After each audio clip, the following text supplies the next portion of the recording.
Happy fathers day. ಇವತ್ತು ತಂದೆಯಂದಿರ ದಿವಸ. ತಂದೆಯಂದಿರಿಗೆ ಶುಭಾಶಯಗಳನ್ನು ತಿಳಿಸ್ತೇನೆ ಮತ್ತು ಅದಕ್ಕೆ ಸಂಬಂಧಪಟ್ಟ ಹಾಗೆ ಕೆಲವು ವಾಕ್ಯಗಳನ್ನು ಇಂದು ನಾವು ನೋಡಲಿಕ್ಕಿದ್ದೇವೆ. ಹೇಗೂ ಇಲ್ಲಿ ತಂದೆ ಎಂದಾಗ ನೋಡುವಾಗ ಆತ್ಮಿಕ ರೀತಿಯಲ್ಲಿ ನಾವು ಇನ್ನು ನೋಡಲಿಕ್ಕಿದ್ದೇವೆ. ಆದರೂ ಹೇಗೂ ಇವತ್ತಿನ ದಿವಸದಲ್ಲಿ ತಂದೆ ಅಂತ ಹೇಳಿ ನೋಡಿದಾಗ ತಂದೆ ಕೂಡ ಒಂದು ರೀತಿ ಬೇಸರಕ್ಕೆ ಅಥವಾ ಡಿಪ್ರೆಷನ್ಗೆ ಹೋಗುವಂತಹ ಸಂಗತಿಯನ್ನು ನಾವು ಇನ್ನು ನೋಡಲಿಕ್ಕಿದ್ದೇವೆ. ಇವತ್ತು ನಮ್ಮಲ್ಲಿರುವಂಥ ಅನೇಕರು ಸಾಧಾರಣವಾಗಿ ನಮ್ಮೆಲ್ಲ ಕುಟುಂಬಗಳು ಒಂದು ರೀತಿ ಸಮಸ್ಯೆ, ಬೇರೆ ಬೇರೆ ಆದಂಥ ತೊಂದರೆಗಳಲ್ಲಿ ಇದ್ದೇವೆ. ಹಾಗಿರುವಾಗ ನಾವೆಲ್ಲರೂ ಮನುಷ್ಯ ಮಾತ್ರದವರಾಗಿದ್ದರಿಂದ ಇತರರ ಹಾಗೆ ದುಃಖಕ್ಕೆ ಅಥವಾ ಒಂದು ರೀತಿ ಮಾನಸಿಕವಾಗಿ ಖಿನ್ನತೆಗೆ, ಡಿಪ್ರೆಷನ್ ಅಂತ ಹೇಳಿ ನೋಡ್ತೇವೆ, ಖಿನ್ನತೆಗೆ ಒಳಗಾಗ್ತೇವೆ. ಆ ಒಂದು ಡಿಪ್ರೆಷನ್ಗೆ ಹೋದಾಗ ನಮಗೆ ಅನೇಕ ರೀತಿಯಾದಂಥ ದೈಹಿಕ ತೊಂದರೆಗಳು, ನಮ್ಮ ವರ್ತನೆಗಳು, ನಮ್ಮ ನಡೆ ನುಡಿಗಳು ಕೂಡ ಬದಲಾವಣೆ ಆಗುತ್ತುಂಟು. ಹಾಗೆ ಯಾರು ಕೂಡ ಹಾಗಾಗಲ್ಲ ಅಂತಲ್ಲ. ಅಂದರೆ ಕ್ರಿಸ್ತ ವಿಶ್ವಾಸಿ ಅಂದ ತಕ್ಷಣ ನಮಗೆ ಇವೆಲ್ಲ ದೂರದ ಸಂಗತಿ, ನಮ್ಗೆ ಇವೆಲ್ಲ ಆಗಲ್ಲ ಅಂತ ಹೇಳೇನಿಲ್ಲ. ಇವುಗಳು ಸಾಧಾರಣವಾಗಿರುವಂಥದ್ದು ಅಥವಾ ಸಹಜವಾಗಿರುತ್ತದೆ. ನಾವೆಲ್ಲರೂ ಇದನ್ನು ಅನುಭವಿಸ್ತೇವೆ ಅಂತ ಹೇಳಿ ನಾವು ನೋಡ್ತೇವೆ. ಹಾಗಾಗಿ ನಾವು ಅದಕ್ಕೆ ಸಂಬಂಧಪಟ್ಟ ಹಾಗೆ 2 ಕೊರಿಂಥ 1:1-5 ಓದುವ ಕೆಲವು ಸಂಗತಿಗಳನ್ನು ನೋಡ್ತೇವೆ. 2 ಕೊರಿಂಥ 1ನೇ ಅಧ್ಯಾಯ 1-5 ವಚನಗಳು. ದೇವರ ಚಿತ್ತಾನುಸಾರ ಯೇಸು ಕ್ರಿಸ್ತನ ಅಪೊಸ್ತಲನಾದ ಪೌಲನು ಮತ್ತು ನಮ್ಮ ಸಹೋದರರಾದ ತಿಮೋಥೆಯನು ಕೊರಿಂಥದಲ್ಲಿರುವ ದೇವರ ಸಭೆಗೂ ಅಖಾಯದಲ್ಲಿರುವ ಪರಿಶುದ್ಧರಿಗೂ ನಮ್ಮ ತಂದೆಯಾದ ದೇವರಿಂದಲೂ ಕರ್ತನಾದ ಯೇಸು ಕ್ರಿಸ್ತನಿಂದಲೂ ನಿಮಗೆ ಕೃಪೆಯೂ ಶಾಂತಿಯೂ ಆಗಲಿ. ನಮ್ಮ ಕರ್ತನಾದ ಯೇಸು ಕ್ರಿಸ್ತನ ತಂದೆಯಾಗಿರುವ ದೇವರು, ಕನಿಕರವುಳ್ಳ ತಂದೆಯು, ಸಕಲ ವಿಧವಾಗಿ ಸಂತೈಸುವ ಆತನು ಆಗಿರುವ ದೇವರಿಗೆ ಸ್ತೋತ್ರ. ನಮಗೆ ಸಂಭವಿಸುವ ಎಲ್ಲ ಸಂಕಟಗಳಲ್ಲಿ ಆತನು ನಮ್ಮನ್ನು ಸಂತೈಸುತ್ತಾನೆ. ಹೀಗೆ ದೇವರಿಂದ ನಮಗಾಗುವ ಆದರಣೆ ಮೂಲಕ ನಾವು ನಾನಾ ವಿಧವಾದ ಸಂಕಟಗಳಲ್ಲಿ ಇರುವವರನ್ನು ಸಂತೈಸುವುದಕ್ಕೆ ಶಕ್ತರಾಗುತ್ತೇವೆ ಅಂತ ಹೇಳಿ. ಇವತ್ತು ನಾವು ಕೆಲವರು ತಂದೆಯಾಗಿದ್ದೇವೆ ಮತ್ತು ಅಷ್ಟೆಲ್ಲ ನಮಗೆ ತಂದೆಯಂದರು, ಕೆಲವರಿಗೆ ತಂದೆ ಅಂತ ಜೀವಂತವಾಗಿ ಕೂಡ ಇರ್ಬೋದು ಅಥವಾ ಕಳೆದುಕೊಂಡಿರ್ಬೋದು. ತಂದೆ ಅನ್ನುವಂಥದ್ದು ನಮ್ಮ ಜೀವಿತದಲ್ಲಿ ಒಂದಾನೊಂದು ಸಾರಿ ನಾವು ಹಾದು ಹೋಗುವಂಥ ಒಂದು ಜೀವಿತವಾಗಿದೆ.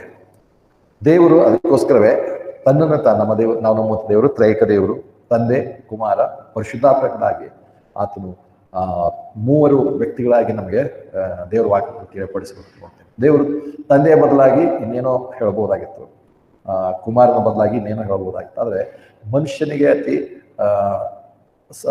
ಪ್ರೀತಿಯ ಸಂಬಂಧವಾಗಿರುವಂಥ ಮತ್ತು ಅಷ್ಟೇ ಅಲ್ಲ, ಮನುಷ್ಯನಿಗೆ ಅರ್ಥವಾಗುವಂಥ ರೀತಿಯಲ್ಲಿ ದೇವರು ತನ್ನನ್ನು ತಾನು ಹೀಗೆ ಪ್ರಕಟಿಸಿಕೊಂಡಿರುವಂಥದ್ದು ವಿಶೇಷವಾಗಿರುವಂಥದ್ದು. ಲೌಕಿಕವಾಗಿ ನಾವು ತಂದೆಯಂದಿರು ಅಂತ ನೋಡುವಾಗ, ನಾವು ಇವತ್ತು ತಂದೆಯಂದಿರ ದಿವಸ ಅಂತ ನೋಡಿದ್ರೆ ನಮ್ಮ ತಂದೆಯಂದಿರು ನಾವು ಜ್ಞಾಪಕ ಮಾಡ್ಕೋಬೇಕಾಗಿರುವಂಥದ್ದು. ನಾವು ಕಳೆದ 1 ತಿಂಗಳಿನ ಹಿಂದೆ ತಾಯಂದಿರ ದಿವಸ ನಾವು ಆಚರಣೆ ಮಾಡಿದ್ದೇವೆ. ಅವತ್ತು ಕೂಡ ನಮ್ಮ ತಾಯಂದಿರನ್ನು ನಾವು ಮಾಡ್ಕೊಂಡಿದ್ದೇವೆ. ದೇವರು ತಾಯಿಯ ಒಂದು ಸ್ಥಾನವನ್ನು ವಿಶೇಷವಾಗಿ ಲೋಕದಲ್ಲಿ ಕೊಟ್ಟಿರುವಂಥದ್ದು ಮತ್ತು ವಿಶೇಷವಾಗಿ ನಾವು ನೋಡುವಾಗ ಮರಿಯಳನ್ನು ವಿಶೇಷವಾದಂತಹ ಒಂದು ಸ್ಥಾನಕ್ಕೆ ದೇವರು ಆರಿಸಿಕೊಂಡಿರುವಂಥದ್ದು ಕೂಡ ನಾವು ನೋಡಿದ್ದೇವೆ. ನಮ್ಮ ತಾಯಂದಿರು ನೋಡುವಾಗ ನಾವು ಅವರ ಪ್ರೀತಿ, ಅವರ ಒಂದು ಶ್ರಮ, ಅವರ ನಮಗೋಸ್ಕರ ಮಾಡುವಂಥ ಎಲ್ಲ ರೀತಿಯಾದಂಥ ಕಾರ್ಯಗಳು, ಅವರ ಆಲೋಚನೆಗಳು, ಅವರ ಮಾದರಿ ಇವುಗಳು ನೋಡುವಾಗ ನಾವು ಇವತ್ತು ಕೂಡ ಅವರಿಗೆ ಏನಂತಾರೆ ನಾವು ಕಣ್ತುಂಬಿದವರಾಗಿ ಅವರಿಗೆ ನಾವು ಕೃತಜ್ಞತೆಯನ್ನು ಸಲ್ಲಿಸುವಂಥವರಾಗಿದ್ದೇವೆ. ಅದೇ ರೀತಿ ನಮ್ಮ ತಂದೆಯಂದಿರು ನೋಡುವಾಗ, ಇವತ್ತು ನಾವು ತಂದೆ ಆಗಿರುವಂಥವ್ರು ಕೆಲವರು ಇದ್ದೇವೆ. ನಮ್ಮ ತಂದೆಯಂದಿರುವಂಥವ್ರು ನಾವು ನೋಡುವಾಗ ನಾವು ನಿಜವಾಗ್ಲೂ ಅವರನ್ನು ನೆನೆಸಿಕೊಂಡು ದೇವರಿಗೆ ಸ್ತೋತ್ರ ಹೇಳುವಂಥವರಾಗಿದ್ದೇವೆ. ತಂದೆಯ ಸ್ಥಾನವೂ ಕೂಡ ಏನಂತಾರೆ ವಿಶೇಷವಾದಂಥ ಸ್ಥಾನ.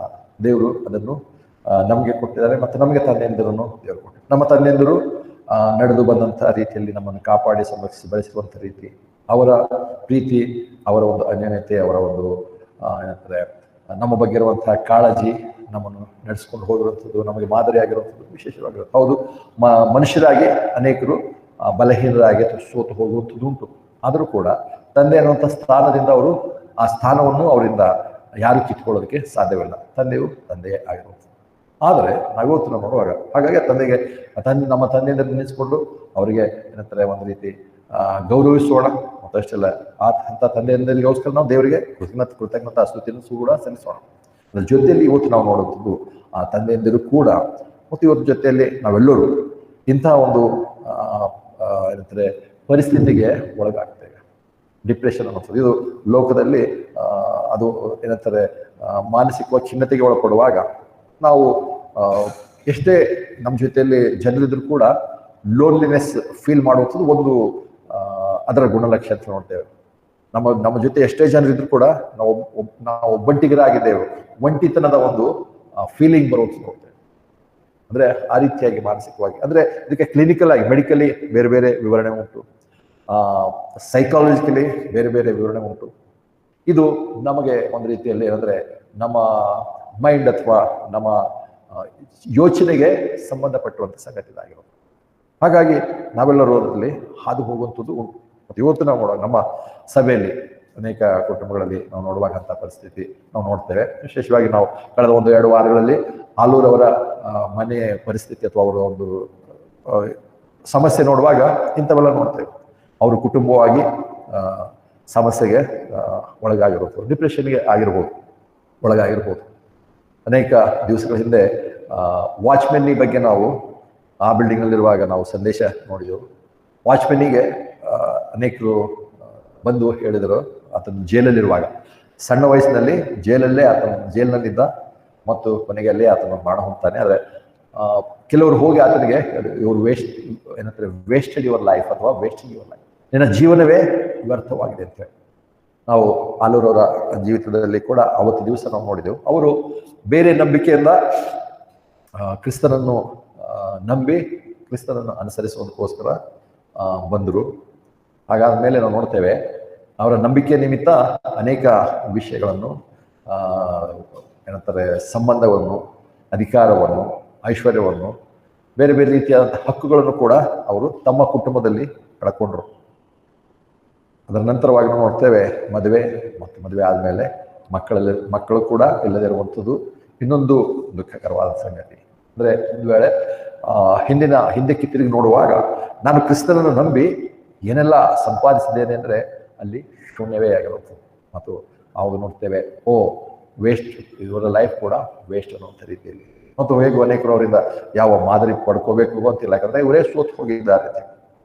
ಆದರೆ ಕ್ರಿಸ್ತಿಯ ಜೀವಿತವೇ ಆಗಿರುತ್ತೆ. ಎಲ್ಲರಿಗೂ ಎಲ್ಲವನ್ನು ದೇವರು ಈ ಲೋಕದಲ್ಲಿ ನಾವು ಬಯಸಿದಂತೆ ಕೊಡುವಂಥದ್ದಲ್ಲ. ಮತ್ತು ಅನೇಕ ಸರಿ ನಾವು ಏನನ್ನು ಅಪೇಕ್ಷಿಸಿರುತ್ತೇವೋ, ಏನನ್ನು ಬಯಸುತ್ತೇವೋ ಆ ರೀತಿಯಾಗಿ ಫಲಿತಾಂಶ ಬರದೇ ಇರುವಾಗ, ಆ ರೀತಿಯಾಗಿ ಏನಂತಾರೆ ಘಟನೆಗಳು ನಡೆದೇ ಇರುವಾಗ ನಾವು ಬೇಸರಕ್ಕೊಳಗಾಗ್ತೇವೆ, ಅಥವಾ ಸೋತು ಹೋಗ್ತೇವೆ, ಅಥವಾ ಡಿಪ್ರೆಷನ್ ಒಳಗಾಗ್ತೇವೆ. ನಾವು ಅಂದ್ಕೊಂಡಂಥ ರೀತಿ ಆಗಿಲ್ಲ ಅಂತ.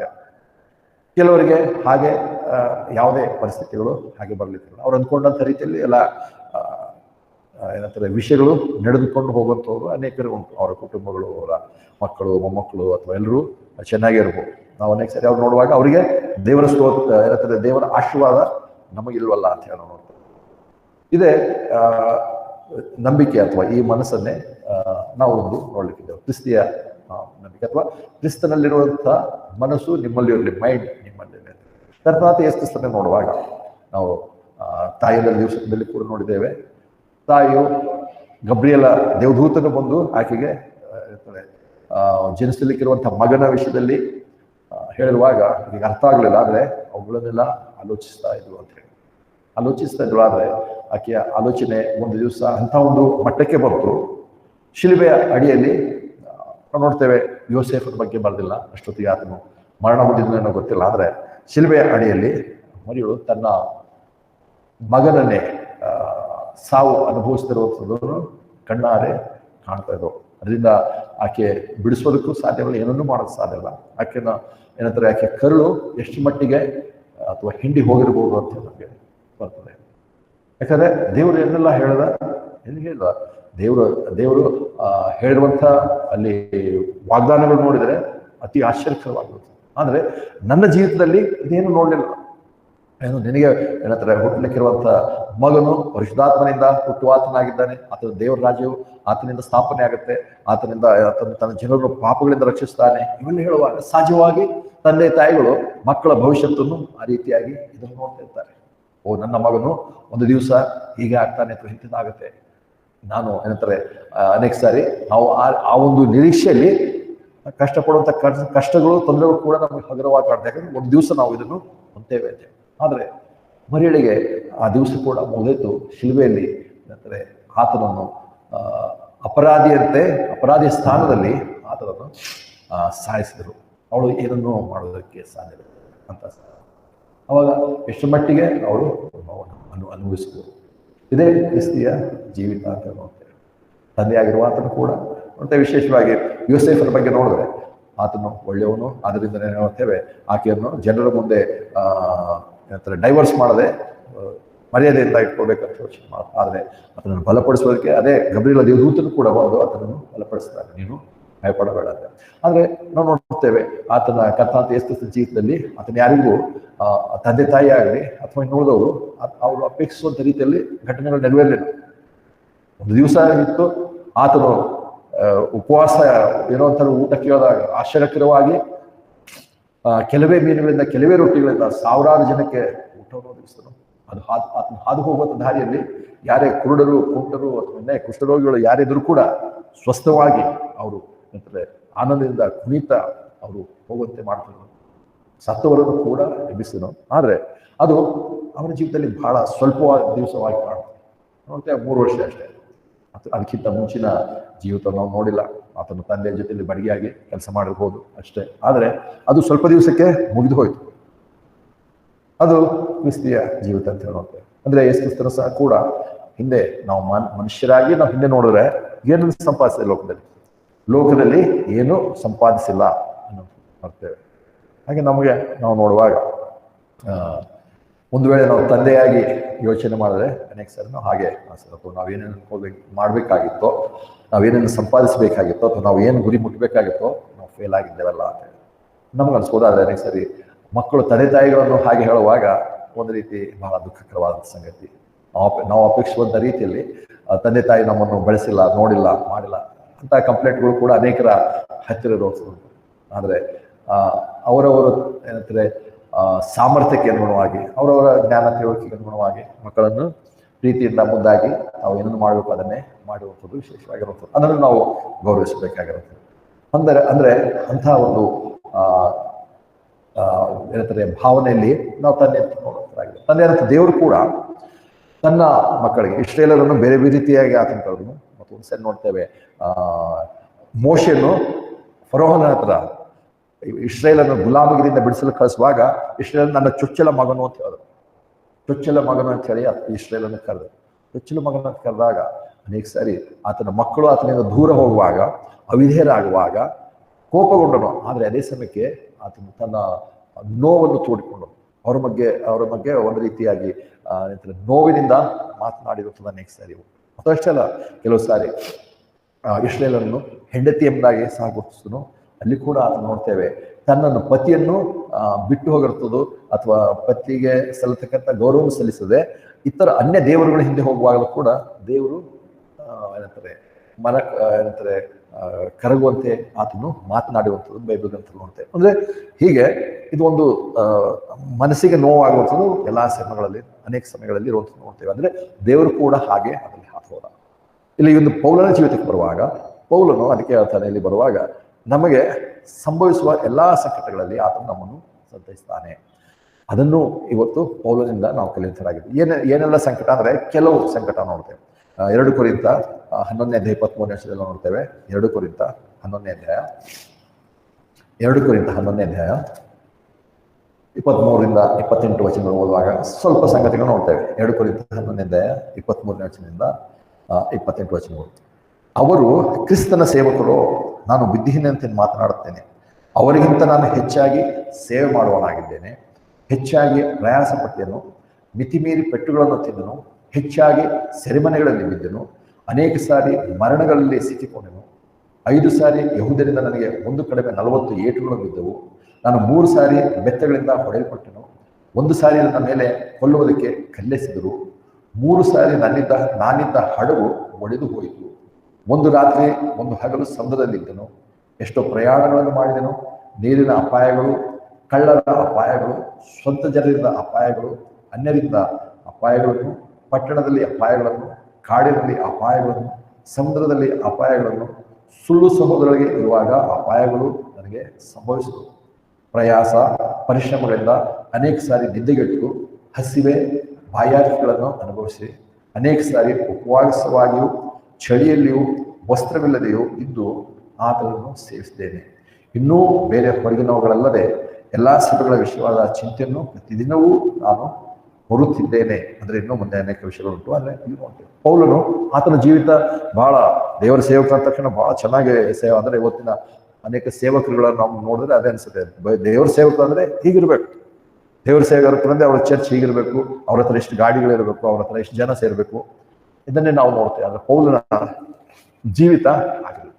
ಪೌಲನು ನಾವು ನೋಡ್ತೇವೆ ಆತನಾದರೂ ಕ್ರಿಸ್ತನನ್ನು ನಂಬೋದಕ್ಕಿಂತ ಮುಂಚೆ ಆತನು ಬೇರೆನೇ ಆಗಿದ್ದ. ಆತನು ಸಭೆಯನ್ನು ಹಿಂಸೆ ಪಡಿಸುವುದಕ್ಕೆ ನಾಯಕತ್ವವನ್ನು ವಹಿಸಿಕೊಂಡು ಆತನ ಕೆಲಸ ಮಾಡ್ತಿದ್ದ. ಅಲ್ಲಿರುವಂಥ ಅಧಿಕಾರಿಗಳ ಹತ್ರ ಲೆಟರ್ ತಗೊಂಡು ಯಾರ್ಯಾರು ಕ್ರಿಸ್ತನ್ ಅಂತ ಹೇಳ್ತಾರೋ ಅವ್ರಿಗೆ ಏನಂತಾರೆ ಶಿಕ್ಷೆ ವಿಧಿಸೋದು, ಜೈಲಲ್ಲಿ ಹಾಕ್ಬೇಕಂತ ಹೇಳಿ ಆತನು ಗುಂಪು ಕಟ್ಕೊಂಡು ಹೋಗ್ತಿದ್ದ. ಅವರನ್ನೆಲ್ಲ ಮನೆಯಲ್ಲಿ ಹೆಣ್ಣು ಮಕ್ಕಳು ಗಂಡಸರು ಅಂತ ಹೇಳಿ ಲೆಕ್ಕ ಹಾಕದೆ ಅವರನ್ನು ಯೋಚಿಸದೆ ಅವ್ರನ್ನ ಕರ್ಕೊಂಡು ಹೋಗಿ ಸೆರೆಯಲ್ಲಿ ಹಾಕ್ತಿದ್ದ. ಅವನು ಪರ್ಮಿಷನ್ ಲೆಟರ್ ಕೂಡ ತಗೊಂಡಿದ್ದ. ಅದು ಅಷ್ಟೇ ಅಲ್ಲ, ಸ್ಟೆಫನನ್ನು ಸಾಯಿಸೋದ್ರಲ್ಲಿ ಆತನೇ ನಾಯಕತ್ವವನ್ನು ಕೂಡ ವಹಿಸಿದ್ರು ಅಂತ ಹೇಳಿ ನೋಡ್ತೇವೆ. ಆದರೆ ಯಾವತ್ತು ಕ್ರಿಸ್ತರನ್ನು ನಂಬಿದನೋ ಆ ಕ್ಷಣದಿಂದ ಯಾರ ಪರವಾಗಿ ಯಾರಿಂದ ಗುಂಪನ್ನು ಕಟ್ಕೊಂಡು ಆತನ ಹೋರಾಡ್ತಿದನೋ ಅದೇ ಜನರು ಅವನಿಗೆ ವೈರಿಗಳಾಗಿ ತಿರುಗಿ ಬಿದ್ದರು. ಅವರೇ ಆತನನ್ನು ಹಿಂಸೆ ಸರಿ ಮಾಡಿದ್ರು. ಮತ್ತು ಅಷ್ಟೆಲ್ಲ ಈ ಕಡೆ ಸಭೆ ಅನ್ನುವಂಥ ಏನಂತಾರೆ ಸಭಿಕರು ಕೂಡ ಆತನನ್ನು ಪ್ರೀತಿ ಮಾಡಿದ್ರು. ಮತ್ತು ಅಷ್ಟೇ ಅಲ್ಲ, ಈ ಒಂದು ಅಧ್ಯಾಯದಲ್ಲಿ ಬರುವಾಗ ಆತನಿಗೆ ನೀನೇನು ನಿಜವಾದಂಥ ಅಪೋಸ್ತಲನೋ ಅಂತೇಳಿ ಅಪೋಸ್ತಲತನ, ಆತನ ಸೇವೆ, ಆತನ ಒಂದು ಕರಿವಿಕೆಯನ್ನು ಕೂಡ ಪ್ರಶ್ನೆ ಮಾಡೋಕ್ಕೆ ಶುರು ಮಾಡಿದ್ರು ಜನ. ಸೊ ಆತನಿಗೆ ತನ್ನ ಸ್ವಂತ ಜನರು ಅಲ್ಲ ಮತ್ತು ಸ್ವಂತ ಜನರು ಬಿಟ್ಟು ಯಾರು ದೇವರ ಮಕ್ಕಳು ಅಂತ ಹೇಳಿ ತಿಳ್ಕೊಂಡು ಅವ್ರ ಹತ್ರ ಹೋಗೋನು ಅಪೋಸ್ತಲರೇ ಉಳಿದಂಥ ಅಂದರೆ ಅಲ್ಲಿರುವಂಥ ಅನೇಕ ಅಪೋಸ್ತಲ ಸಮಯಕ್ಕೆ 12 ಜನರಲ್ಲದೆ ಇನ್ನು ಬೇರೆ ಅಪೋಸ್ತಲರ ಬಗ್ಗೆ ಕೂಡ ನೋಡ್ತಾ ಇದ್ದಾರೆ. ಅವರೆಲ್ಲರೂ ಈತನನ್ನು ಪ್ರಶ್ನಿಸೋದಕ್ಕೆ ಶುರು ಮಾಡಿದ್ರು. ಅಷ್ಟೇ ಅಲ್ಲ, ಅವ್ರು ಯಾವಾಗ ನಾಯಕರು ಪ್ರಶ್ನೆ ಮಾಡ್ತಾರೋ ಸಭಿಕರು ಸಭೆಯಲ್ಲಿರುವಂಥ ಸಾಮಾನ್ಯ ಜನರು ಕೂಡ ಪ್ರಶ್ನೆ ಶುರು ಮಾಡಿದ್ರು. ಅಂದರೆ ಆತನು ಈ ಎಲ್ಲ ಏನಂತಾರೆ ತೊಂದರೆಗಳು ವಿರೋಧಗಳ ಮಧ್ಯದಲ್ಲಿ ತನ್ನ ಕರೆಯುವಿಕೆ, ತನ್ನ ಅಪೋಸ್ತಲನ್ನೇ ಏನಂತಾರೆ ಸಮರ್ಥಿಸಿಕೊಳ್ಳುವಂತಹ ಸ್ಥಿತಿ ಕೂಡ ಬಂತು. ಅದಕ್ಕೆ ಆತನ 23ನೇ ಆತನೇ ಹೇಳ್ತಾನೆ, ಅವರು ಕ್ರಿಸ್ತನ ಸೇವಕರು, ನಾನು ಬುದ್ಧಿಹೀನತೆ ಮಾತನಾಡ್ತೇನೆ, ಅವರಿಗಿಂತ ನಾನು ಹೆಚ್ಚಾಗಿ ಸೇವೆ ಮಾಡೋನಾಗಿದ್ದೇನೆ, ಹೆಚ್ಚಾಗಿ ಪ್ರಯಾಸ ಪಟ್ಟನು, ಮಿತಿಮೀರಿ ಪೆಟ್ಟುಗಳು ತಿನ್ನೋದ್ರಲ್ಲಿ ಅವರು ಸೇವಕರು ಅಂತ ಕೇಳುವ ಸೇವಕರೇ ಪೌಲನಿಗೆ ಪ್ರಶ್ನೆ ಮಾಡ್ತಿದ್ದಾರೆ. ನೀನು ನಿಜವಾಗ್ಲೂ ಸೇವಕನ, ನಿಜವಾಗ್ಲೂ ಇವರು ರಕ್ಷಣೆ ಹೊಂದಿದಾನ, ನಿಜವಾಗ್ಲೂ ಇವನು ದೇವರು ಇವನನ್ನು ಕರೆದಾನ, ಇವನು ಅಪೋಸ್ತಲನ ಅಂತ ಪ್ರಶ್ನೆ ಇತ್ತು. ಅದಕ್ಕೆ ಆತ್ಮ ಹೇಳ್ತಾನೆ ಜೊತೆಯಲ್ಲಿ ಆತನು ಅವೆಲ್ಲಗಳ ಜೊತೆಯಲ್ಲಿ ಆತ್ಮ ಹೇಳ್ತಿದ್ದಾನೆ. ಹಾಗಿರುವಾಗ ನಾನು ಇವರ ಜೊತೆಯಲ್ಲಿ ನನ್ನ ಅಪೋಸ್ತಲ ನಾನು ಏನು ಹೇಳಬೇಕು? ನಾನು ಅವ್ರಿಗಿಂತ ಹೆಚ್ಚಾಗಿ ಪೆಟ್ಟು ತಿಂದೆ, ಅವ್ರಿಗಿಂತ ಮಿತಿಮೀರಿಗಳನ್ನು ಪೆಟ್ಟು ತಿಂದೆ, ಸೆರೆಮನೆಗಳಲ್ಲಿ ಹೋದೆ, ಅನೇಕ ಸಾರಿ ಮರಣಗಳಲ್ಲಿ ಸಿಕ್ಕಿಕೊಂಡನು. ಇಂಗ್ಲೀಷ್ನಲ್ಲಿ ಹೇಳ್ತಾನೆ ಡೆತ್ ಆಫ್ಟ್ ಅಂತ ಹೇಳ್ತಾನೆ. ಅಂದರೆ ಪೌಲನು ಮರಣಗಳಲ್ಲಿ ಸಿಕ್ಕಿಕೊಂಡನಂದ್ರೆ ಅಂದರೆ ಒಂದ್ಸರಿ ಆತನ ಸಾಯಲಿಲ್ಲ, ಆತನ 2-3 ಸಾರಿ ಸಾತಿರ್ಬೋದು, ಅಥವಾ ಒಂದಕ್ಕಿಂತ ಹೆಚ್ಚಾಗಿ ಆತನು ಮರಣವನ್ನು ಅನುಭವಿಸುವುದು ಅನ್ನುವಂಥ ರೀತಿಯಲ್ಲಿ ಹೇಳ್ತಾನೆ. ಅಂದರೆ ಇಲ್ಲಿ ಅದರಲ್ಲಿ ಹೇಳುವಾಗ ಒಂದ್ಸರಿ ಕಲ್ಲಿಸುದು ನನ್ನನ್ನು ಸಾಯುವಂಥ ಸ್ಥಿತಿಗೆ ಬಿಟ್ಟರು ಅಂತ ಹೇಳ್ತೇವಲ್ಲ, ಅಲ್ಲಿ ಆತನು ಸತ್ತು ಹೋದನಂತೆ ಬಿಟ್ಟರು. 25ನೇ ವಚನ ನೋಡ್ತೇವೆ. 25ನೇ ವಚನ ಅದೇ 2 ಕೊರಿಂಥ 11ನೇ ಅಧ್ಯಾಯ 25ನೇ ವಚನ. ನಾನು 3 ಸಾರಿ ಬೆತ್ತಗಳನ್ನು ಹೊಡೆಯಲ್ಪಟ್ಟನು, 1 ಸಾರಿ ನನ್ನ ಮೇಲೆ ಕೊಲ್ಲುವುದಕ್ಕೆ ಕಲ್ಲಿಸಿದರು, 3 ಸಾರಿ ನಾನಿದ್ದ ಹಡಗು ಒಡಗಿ ಹೋಯ್ತು. ಅಂದ್ರೆ ಇಲ್ಲಿ ಆ ಘಟನೆ ನಾವು ಹಿಂದೆ ನೋಡ್ತೇವೆ ಅಪೊಸ್ತಲರ ಕೃತ್ಯಗಳಲ್ಲಿ. ಅಲ್ಲಿ ಬರೆದಾಗ ನೋಡ್ತೇವೆ ಆತನು ಕಲ್ಲಿಸಿದ್ರು, ಇನ್ನೇನು ಆತನು ಸತ್ತು ಹೋದಂತೆ ಜನ ಬಿಟ್ಟು ಹೋದ್ರು. ಆದರೆ ಆತನ ನಂತರ ಆತನು ಅಲ್ಲಿಂದ ಮತ್ತೆ ಬಟ್ಟೆಗಳನ್ನು ಧರಿಸಿ ಆತನು ಬೇರೆ ಪಟ್ಟಣಕ್ಕೆ ನಡ್ಕೊಂಡು ಹೋದನು ಅಂತ ಹೇಳುವ. ಅಂದ್ರೆ ಅನೇಕ ಸಾರಿ ಆತನು ಮರಣ ಕೂಡ ಹೊಂದಿದರು. ಇದು ಪೌಲನ ಒಂದು ವಿಶೇಷವಾದಂಥ ಒಂದು ಅನುಭವ ಅಂತ ಹೇಳಿ ನೋಡ್ತೇವೆ. ಆತನು ಮರಣ ಹೊಂದಿದನು. ಮರಣ ಹೊಂದಿರೋದಕ್ಕೋಸ್ಕರವೇ ಆತನು 12ನೇ ಅಧ್ಯಾಯಕ್ಕೆ ಬರ್ತೇವೆ. ಮತ್ತೆ ಅದೇ 2 ಕೊರಿಂಥ 12ನೇ ಅಧ್ಯಾಯ 12ನೇ ಅಧ್ಯಾಯ 1ನೇ ವಚನ. ಹೆಚ್ಚಳ ಕೊಡುವುದು ಹೇಗೂ ವಿಹಿತವಲ್ಲದಿದ್ದರೂ ಅದು ನನಗೆ ಅವಶ್ಯವಾಗಿದೆ. ಆದ್ದರಿಂದ ಕರ್ತನು ನನಗೆ ದೈವಾಸದ ದರ್ಶನಗಳ ಮತ್ತು ಪ್ರಕಟಣೆಗಳ ವಿಷಯವಾಗಿ ಹೇಳುತ್ತೇನೆ. ಕ್ರಿಸ್ತನಲ್ಲಿದ್ದ ಒಬ್ಬ ಮನುಷ್ಯನನ್ನು ಬಲ್ಲೆನು. ಅವನು 14 ವರ್ಷಗಳ ಹಿಂದೆ 3ನೇ ಆಕಾಶಕ್ಕೆ ಒಯ್ಯಲ್ಪಟ್ಟನು. ಅವನು ದೇಹ ಸಹಿತನಾಗಿ ಒಯ್ಯಲ್ಪಟ್ಟನು, ದೇಹ ರಹಿತನಾಗಿ ಒಯ್ಯಲ್ಪಟ್ಟನು. ನಾನರಿಯೇ, ದೇವರೇ ಬಲ್ಲನು. ಅಂಥ ಮನುಷ್ಯನೊಬ್ಬನನ್ನು ನಾನು ಬಲ್ಲೆ. ಅವನು ದೇಹ ಸಹಿತನಾಗಿದ್ದನೋ ದೇಹ ರಹಿತನಾಗಿದ್ದನೋ ನಾನರಿಯೇ, ದೇವರೇ ಬಲ್ಲನು. ಅಂಥ ಮನುಷ್ಯನು ಪರದೇಶಿಗೆ ಒಯ್ಯಲ್ಪಟ್ಟು ಮನುಷ್ಯನನ್ನು ನೋಡಿಯಲು ಅಶಕ್ಯವಾದ ಮತ್ತು ಆಡಲಾಗದ ಮಾತುಗಳನ್ನು ಕೇಳಿದನು. ಅಂಥವನನ್ನು ಕುರಿತು ಹೆಚ್ಚಳ ಪಡೋದು. ನನ್ನನ್ನು ಕುರಿತಾದರೂ ನಾನು ನಿರ್ಬಲವಸ್ಥೆಗಳಲ್ಲೇ ಹೊರತು ಬೇರೆ ಹೆಚ್ಚಳ ಪಡೋದಿಲ್ಲ. ಹೊಗಳಿಕೊಳ್ಳೋದಕ್ಕೆ ನನಗೆ ಮನಸ್ಸಿದ್ರೆ ನಾನು ಬುದ್ಧಿಹೀನಾಗಲಿಲ್ಲ, ಯಾಕಂದರೆ ಸತ್ಯವನ್ನು ಹೇಳುತ್ತಿರುವುದು. ಆದರೂ ಯಾವನು ನನ್ನಲ್ಲಿ ಕಾಣೋದಕ್ಕಿಂತಲೂ ನನ್ನಲ್ಲಿ ಕೇಳೋದಕ್ಕಿಂತ ಹೆಚ್ಚಾಗಿ ನನ್ನನ್ನು ಕುರಿತು ಎಣಿಸದಂತೆ ನಾನು ಮೌನವಾಗಿರುವೆ. ಅಂದರೆ ನೋಡುವಾಗ ಆತನು ಇಲ್ಲಿ ಹೇಳ್ತಾನೆ, 14 ವರ್ಷಗಳ ಹಿಂದೆ ಒಬ್ಬ ಮನುಷ್ಯನು ಮೂರನೇ ಆಕಾಶಕ್ಕೆ ಒಯ್ಯಲ್ಪಟ್ಟಿರುವಂತ ನಾನು ಕಂಡಿರುವ ಅಂತ ಹೇಳ್ತಾರೆ. ಅವಾಗ ಇಲ್ಲಿ ಅನೇಕರು ತಜ್ಞರು ಹೇಳೋ ಪ್ರಕಾರ ಈತನ ಅಂದ್ರೆ ಬೇರೆಯವ್ರ ಬಗ್ಗೆ ಆತನೇ ಹೇಳ್ತಲ್ಲ, ತನ್ನ ಬಗ್ಗೆ ಆತನೇ ಹೇಳ್ತಾರೆ. ಮತ್ತು ಆತನೇ ಹೇಳ್ತಾನೆ, ಆತ ದೇಹದಲ್ಲಿ ಒಯ್ಯಲ್ಪಟ್ಟನೋ ಆತ್ಮಿಕವಾಗಿ ಒಯ್ಯಲ್ಪಟ್ಟನೋ ಅದು ನನಗೆ ಗೊತ್ತಿಲ್ಲ. ಅಂದ್ರೆ ಮತ್ತು ಅಷ್ಟೇ ಅಲ್ಲ, ಅಲ್ಲಿ ಕಂಡಿರುವಂತ ದೃಶ್ಯ ಹೇಳುವಾಗ ಆತನೇ ಹೇಳ್ತಾನೆ, ಅವುಗಳು ವಿವರಿಸೋದಕ್ಕೆ ಅಸಾಧ್ಯವಾಗಿರೋ ಅಥವಾ ದೇವರು ಅವುಗಳನ್ನು ತಡೆ ಹಿಡಿದಿದ್ದಾನೆ ಅಂತ ರೀತಿಯಲ್ಲಿ ಆತನು ಮಾತನಾಡ್ತದೆ. ಇವತ್ತು ಪ್ರಪಂಚದಲ್ಲಿ ಅಥವಾ ಅಮೆರಿಕ ಮುಂತಾದ ದೇಶಗಳಲ್ಲಿ ಪರಲೋಕಕ್ಕೆ ಹೋಗಿ ಬಂದೆ ಅಂತ ಸ್ಟೋರಿ ಮಾಡಿರುವಂಥ ಅನೇಕ ಪುಸ್ತಕಗಳು ಹೆಚ್ಚಾಗಿ ಮಾರಾಟವಾಗಿ, ಅನೇಕರು ಹೋಗಿ ಆ ಪುಸ್ತಕಗಳು ಖರೀದಿ ಮಾಡಿ ಆ ಪುಸ್ತಕ ಸುಳ್ಳು ಅನುಭವ ಹೇಳುವಂಥ ದುಡ್ಡು ಕೊಟ್ಟಿದ್ದಾರೆ ಇವರೆಲ್ಲರೂ. ಯಾರು ಕೂಡ ಪರಲೋಕಕ್ಕೆ ಹೋಗಿ ಬಂದ ಅನುಭವ ಹೇಳುವಂಥ ಸುಳ್ಳಾದಂಥ ಸಂಗತಿ. ಅವ್ರು ನೋಡಿರುವಂಥದ್ದೆಲ್ಲ ಕೇವಲ ಕಲ್ಪನೆ ಅಥವಾ ಅವ್ರ ಸೈತಾನನ ಸೇವಕರೇ. ಇಲ್ಲಿ ಪೌಲನು ಸ್ವತಃ, ಯಾಕಂದ್ರೆ 11ನೇ ದಿನ ನೋಡ್ತೇವೆ, ಆತನು ಅನೇಕ ಸಾರಿ 23ನೇ ಸಲ ಅನೇಕ ಸಾರಿ ಮರಣಗಳಲ್ಲಿ ಸಿಕ್ಕಿಕೊಂಡನು. ಎಷ್ಟು ಸರಿ ಸತ್ವನೋ ಎಷ್ಟು ಸರಿ ಸತ್ತ ಒಳಗಿಂದ ಎದ್ದು ಬಂದನೋ ಗೊತ್ತಿಲ್ಲ. ಅದಕ್ಕೆ ಆತನ ಸತ್ತು ಹೋದ್ಮೇಲೆ ನನಗೆ ಪರಲೋಕದಲ್ಲಿ ಹೋದೆ, ಯೇಸು ಕ್ರಿಸ್ತನ ಕಂಡ, ಬೆಳಕು ಕಂಡೆ, ಇದು ಕಂಡೆ, ಅದು ಕಂಡೆ ವಿವರಣೆ ಮಾಡಲಿಲ್ಲ. ಅದು ಬೇಡ, ಅದು ಬೇಕಾಗಿಲ್ಲ. ಅದು ಅಥವಾ ದೇವರು ಅದನ್ನು ನಿಷೇಧಿಸಿದ್ದಾರೆ, ಆ ರೀತಿಯಾಗಿ ಹೇಳಬಾರ್ದು ಅಂತ ಹೇಳಿ ಹೇಳ್ತಾರೆ.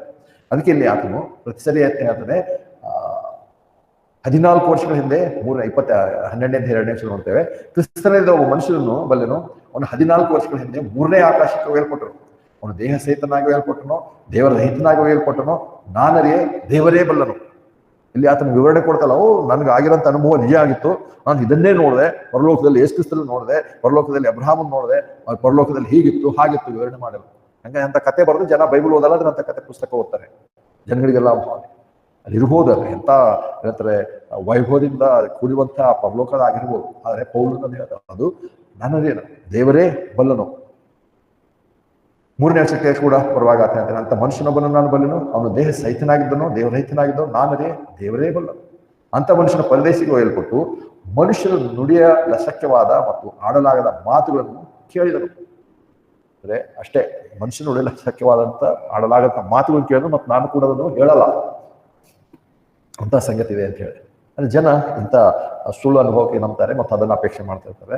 ಮತ್ತು ಪರಲೋಕದ ಬಗ್ಗೆ ಸುಳ್ಳಾದ ಅನೇಕ ಏನಂತಾರೆ ದೇವರ ವಾಕ್ಯದ ರಹಿತವಾದಂಥ ಅನೇಕ ಸಂಗತಿಗಳು ನಂಬ್ತಾರೆ. ಅದೇ ಇಲ್ಲಿ ಪೌಲನು ಅದು ಸ್ವತಃ ಆತನ ಪರದೇಶಕ್ಕೆ ಹೋಗಿ ಕೂಡ ಆ ಸಂಗತಿ ವಿವರಿಸ್ತಿಲ್ಲ.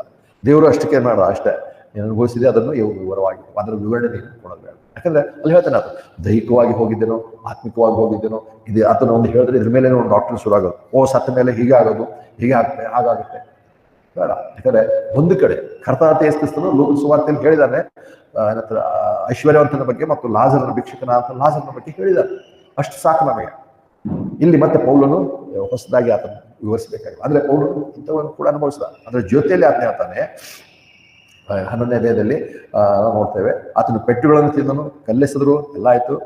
ಮತ್ತು ನೋಡ್ತೇವೆ 26ನೇ ವರ್ಷದ ಬರುವಾಗ ಎಷ್ಟೋ ಪ್ರಯಾಣಗಳನ್ನು ಮಾಡಿದನು. ನೀರಿನ ಅಪಾಯಗಳು, ಕಳ್ಳರ ಅಪಾಯಗಳು, ಸ್ವಂತ ಜನರಿಂದ ಅಪಾಯಗಳು, ಅನ್ಯ ಜನರಿಂದ ಅಪಾಯಗಳು ನೋಡ್ತೇವೆ. ನಮಗೆ ನಮ್ಮ ಮನೆ ಕಳ್ಳತನ ಆಗಿತ್ತು ಅನೇಕ ವರ್ಷಗಳಿಂದ. ಕಳ್ಳತನ ಆದಾಗ ನಾವು ಹಿಂಗೆ ಯಾರೋ ದೇವರ ಸೇವಕರ ಮುಂದೆ ಅಥವಾ ಜನರ ಮುಂದೆ ಆ ಒಂದು ಪ್ರಸಂಗ ಬಂದಾಗ ಯಾರು ಹೇಳಿದಾಗ ನಾನು ಹೇಳಿದೆ ಹೀಗಾಗಿತ್ತು ಅಂತ ಹೇಳಿ. ತಕ್ಷಣ ದೇವರ ಮಕ್ಕಳಂದ್ರೆ ಕಳ್ಳತನ ಆಗಬಾರ್ದು, ದೇವರು ಕಾಪಾಡ್ತಾನೆ, ಕಳ್ಳರು ಯಾರು ಏನು ಮಾಡಲ್ಲ ಅಂತ ಹೇಳಿ ನೋಡ್ತೇವೆ. ಪಾಪ ಪೌಲನು ಕಳ್ಳರ ಅಪಾಯವನ್ನು ಕೂಡ ಅನುಭವಿಸ್ತಾರೆ.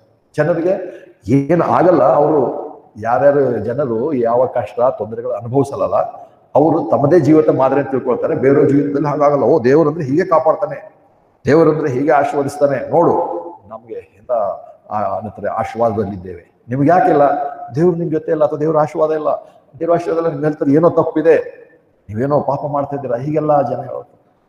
ಆದ್ರೆ ಇಲ್ಲಿ ನೋಡ್ತೇವೆ ಪೌಲನು ಹೇಳ್ತಾರೆ, ಅಲ್ಲಿ ನೋಡುವಾಗ ಆತನ ಹೇಳುವಂತಂದ್ರೆ ಎಷ್ಟೋ ಪ್ರಯಾಣಗಳನ್ನು ಮಾಡಿದ್ರು. ನೀರಿನ ಅಪಾಯಗಳು, ಕಳ್ಳರ ಅಪಾಯಗಳು ನೋಡ್ತೇವೆ. ನೀರಿನ ಅಪಾಯಗಳೇನು ಸ್ವಾಭಾವಿಕವಾಗಿ ಬರ್ತದೆ ಅಥವಾ ಏನಂತ ನ್ಯಾಚುರಲ್ ಆಗಿ ಬರುತ್ತದೆ. ಮಳೆ ಬಂತು, ಪ್ರವಾಹ ಬಂತು, ಎಷ್ಟು ಸಾರಿ ನೋಡ್ತೇವೆ ಸುತ್ತಮುತ್ತಲಿನ ಜನ, ಬೆಂಗಳೂರು ಪಟ್ಟಣವೇ ಅನೇಕ ಸಾರಿ ಮಳೆಯಿಂದ ತತ್ತರವಾಗಿರುವಂತ ನೋಡ್ತೇವೆ. ಮನೆಗಳಲ್ಲಿ ನೀರಷ್ಟೇ ಅಲ್ಲ, ಕೊಚ್ಚೆ ನೀರು ಮನೇಲಿ ಬರುವಂಥದ್ದು ಏನೆಲ್ಲ ಪರಿಸ್ಥಿತಿಗಳಾಗ. ಓ ಕ್ರಿಸ್ತ ವಿಶ್ವಾಸಿಗಳಂದ್ರೆ ಮಳೆ ಅಪಾಯ ಆಗಲೇಬಾರ್ದು ಅಂತ ಕೆಲವು ಜನರ ಮನಸ್ಸಲ್ಲಿದೆ. ಅಂದ್ರೆ ಪೌಲನು ಹೇಳ್ತಾನೆ ನೀರಿನ ಅಪಾಯ ಅಂದ್ರೆ ಇಲ್ಲಿ ನೋಡ್ತೇವೆ ನ್ಯಾಚುರಲ್ ಆಗಿ ಏನು ಸ್ವಾಭಾವಿಕವಾಗಿ ಬರುವಂಥ ಅನೇಕ ಸಂಗತಿಗಳನ್ನು ಅನುಭವಿಸ್ತೇವೆ. ಭೂಕಂಪವಾಯ್ತಾ, ಪ್ರವಾಹವಾಯ್ತಾ, ಅಥವಾ ಇನ್ನೊಂದು ಪರಿಸ್ಥಿತಿ ಆಯ್ತಾ, ನಾವೆಲ್ಲ ಅನುಭವಿಸ್ತೇವೆ. ಅದು ನಾವು ನೋಡ್ತೇವೆ ಕೋವಿಡ್ನ ಸಮಯದಲ್ಲಿ ಪ್ರತಿಯೊಬ್ಬರು ಹತ್ರ ಮುಚ್ಕೊಂಡು ಮನೆಯಲ್ಲೇ ಇರುವಂಥ ಸಂಗತಿ.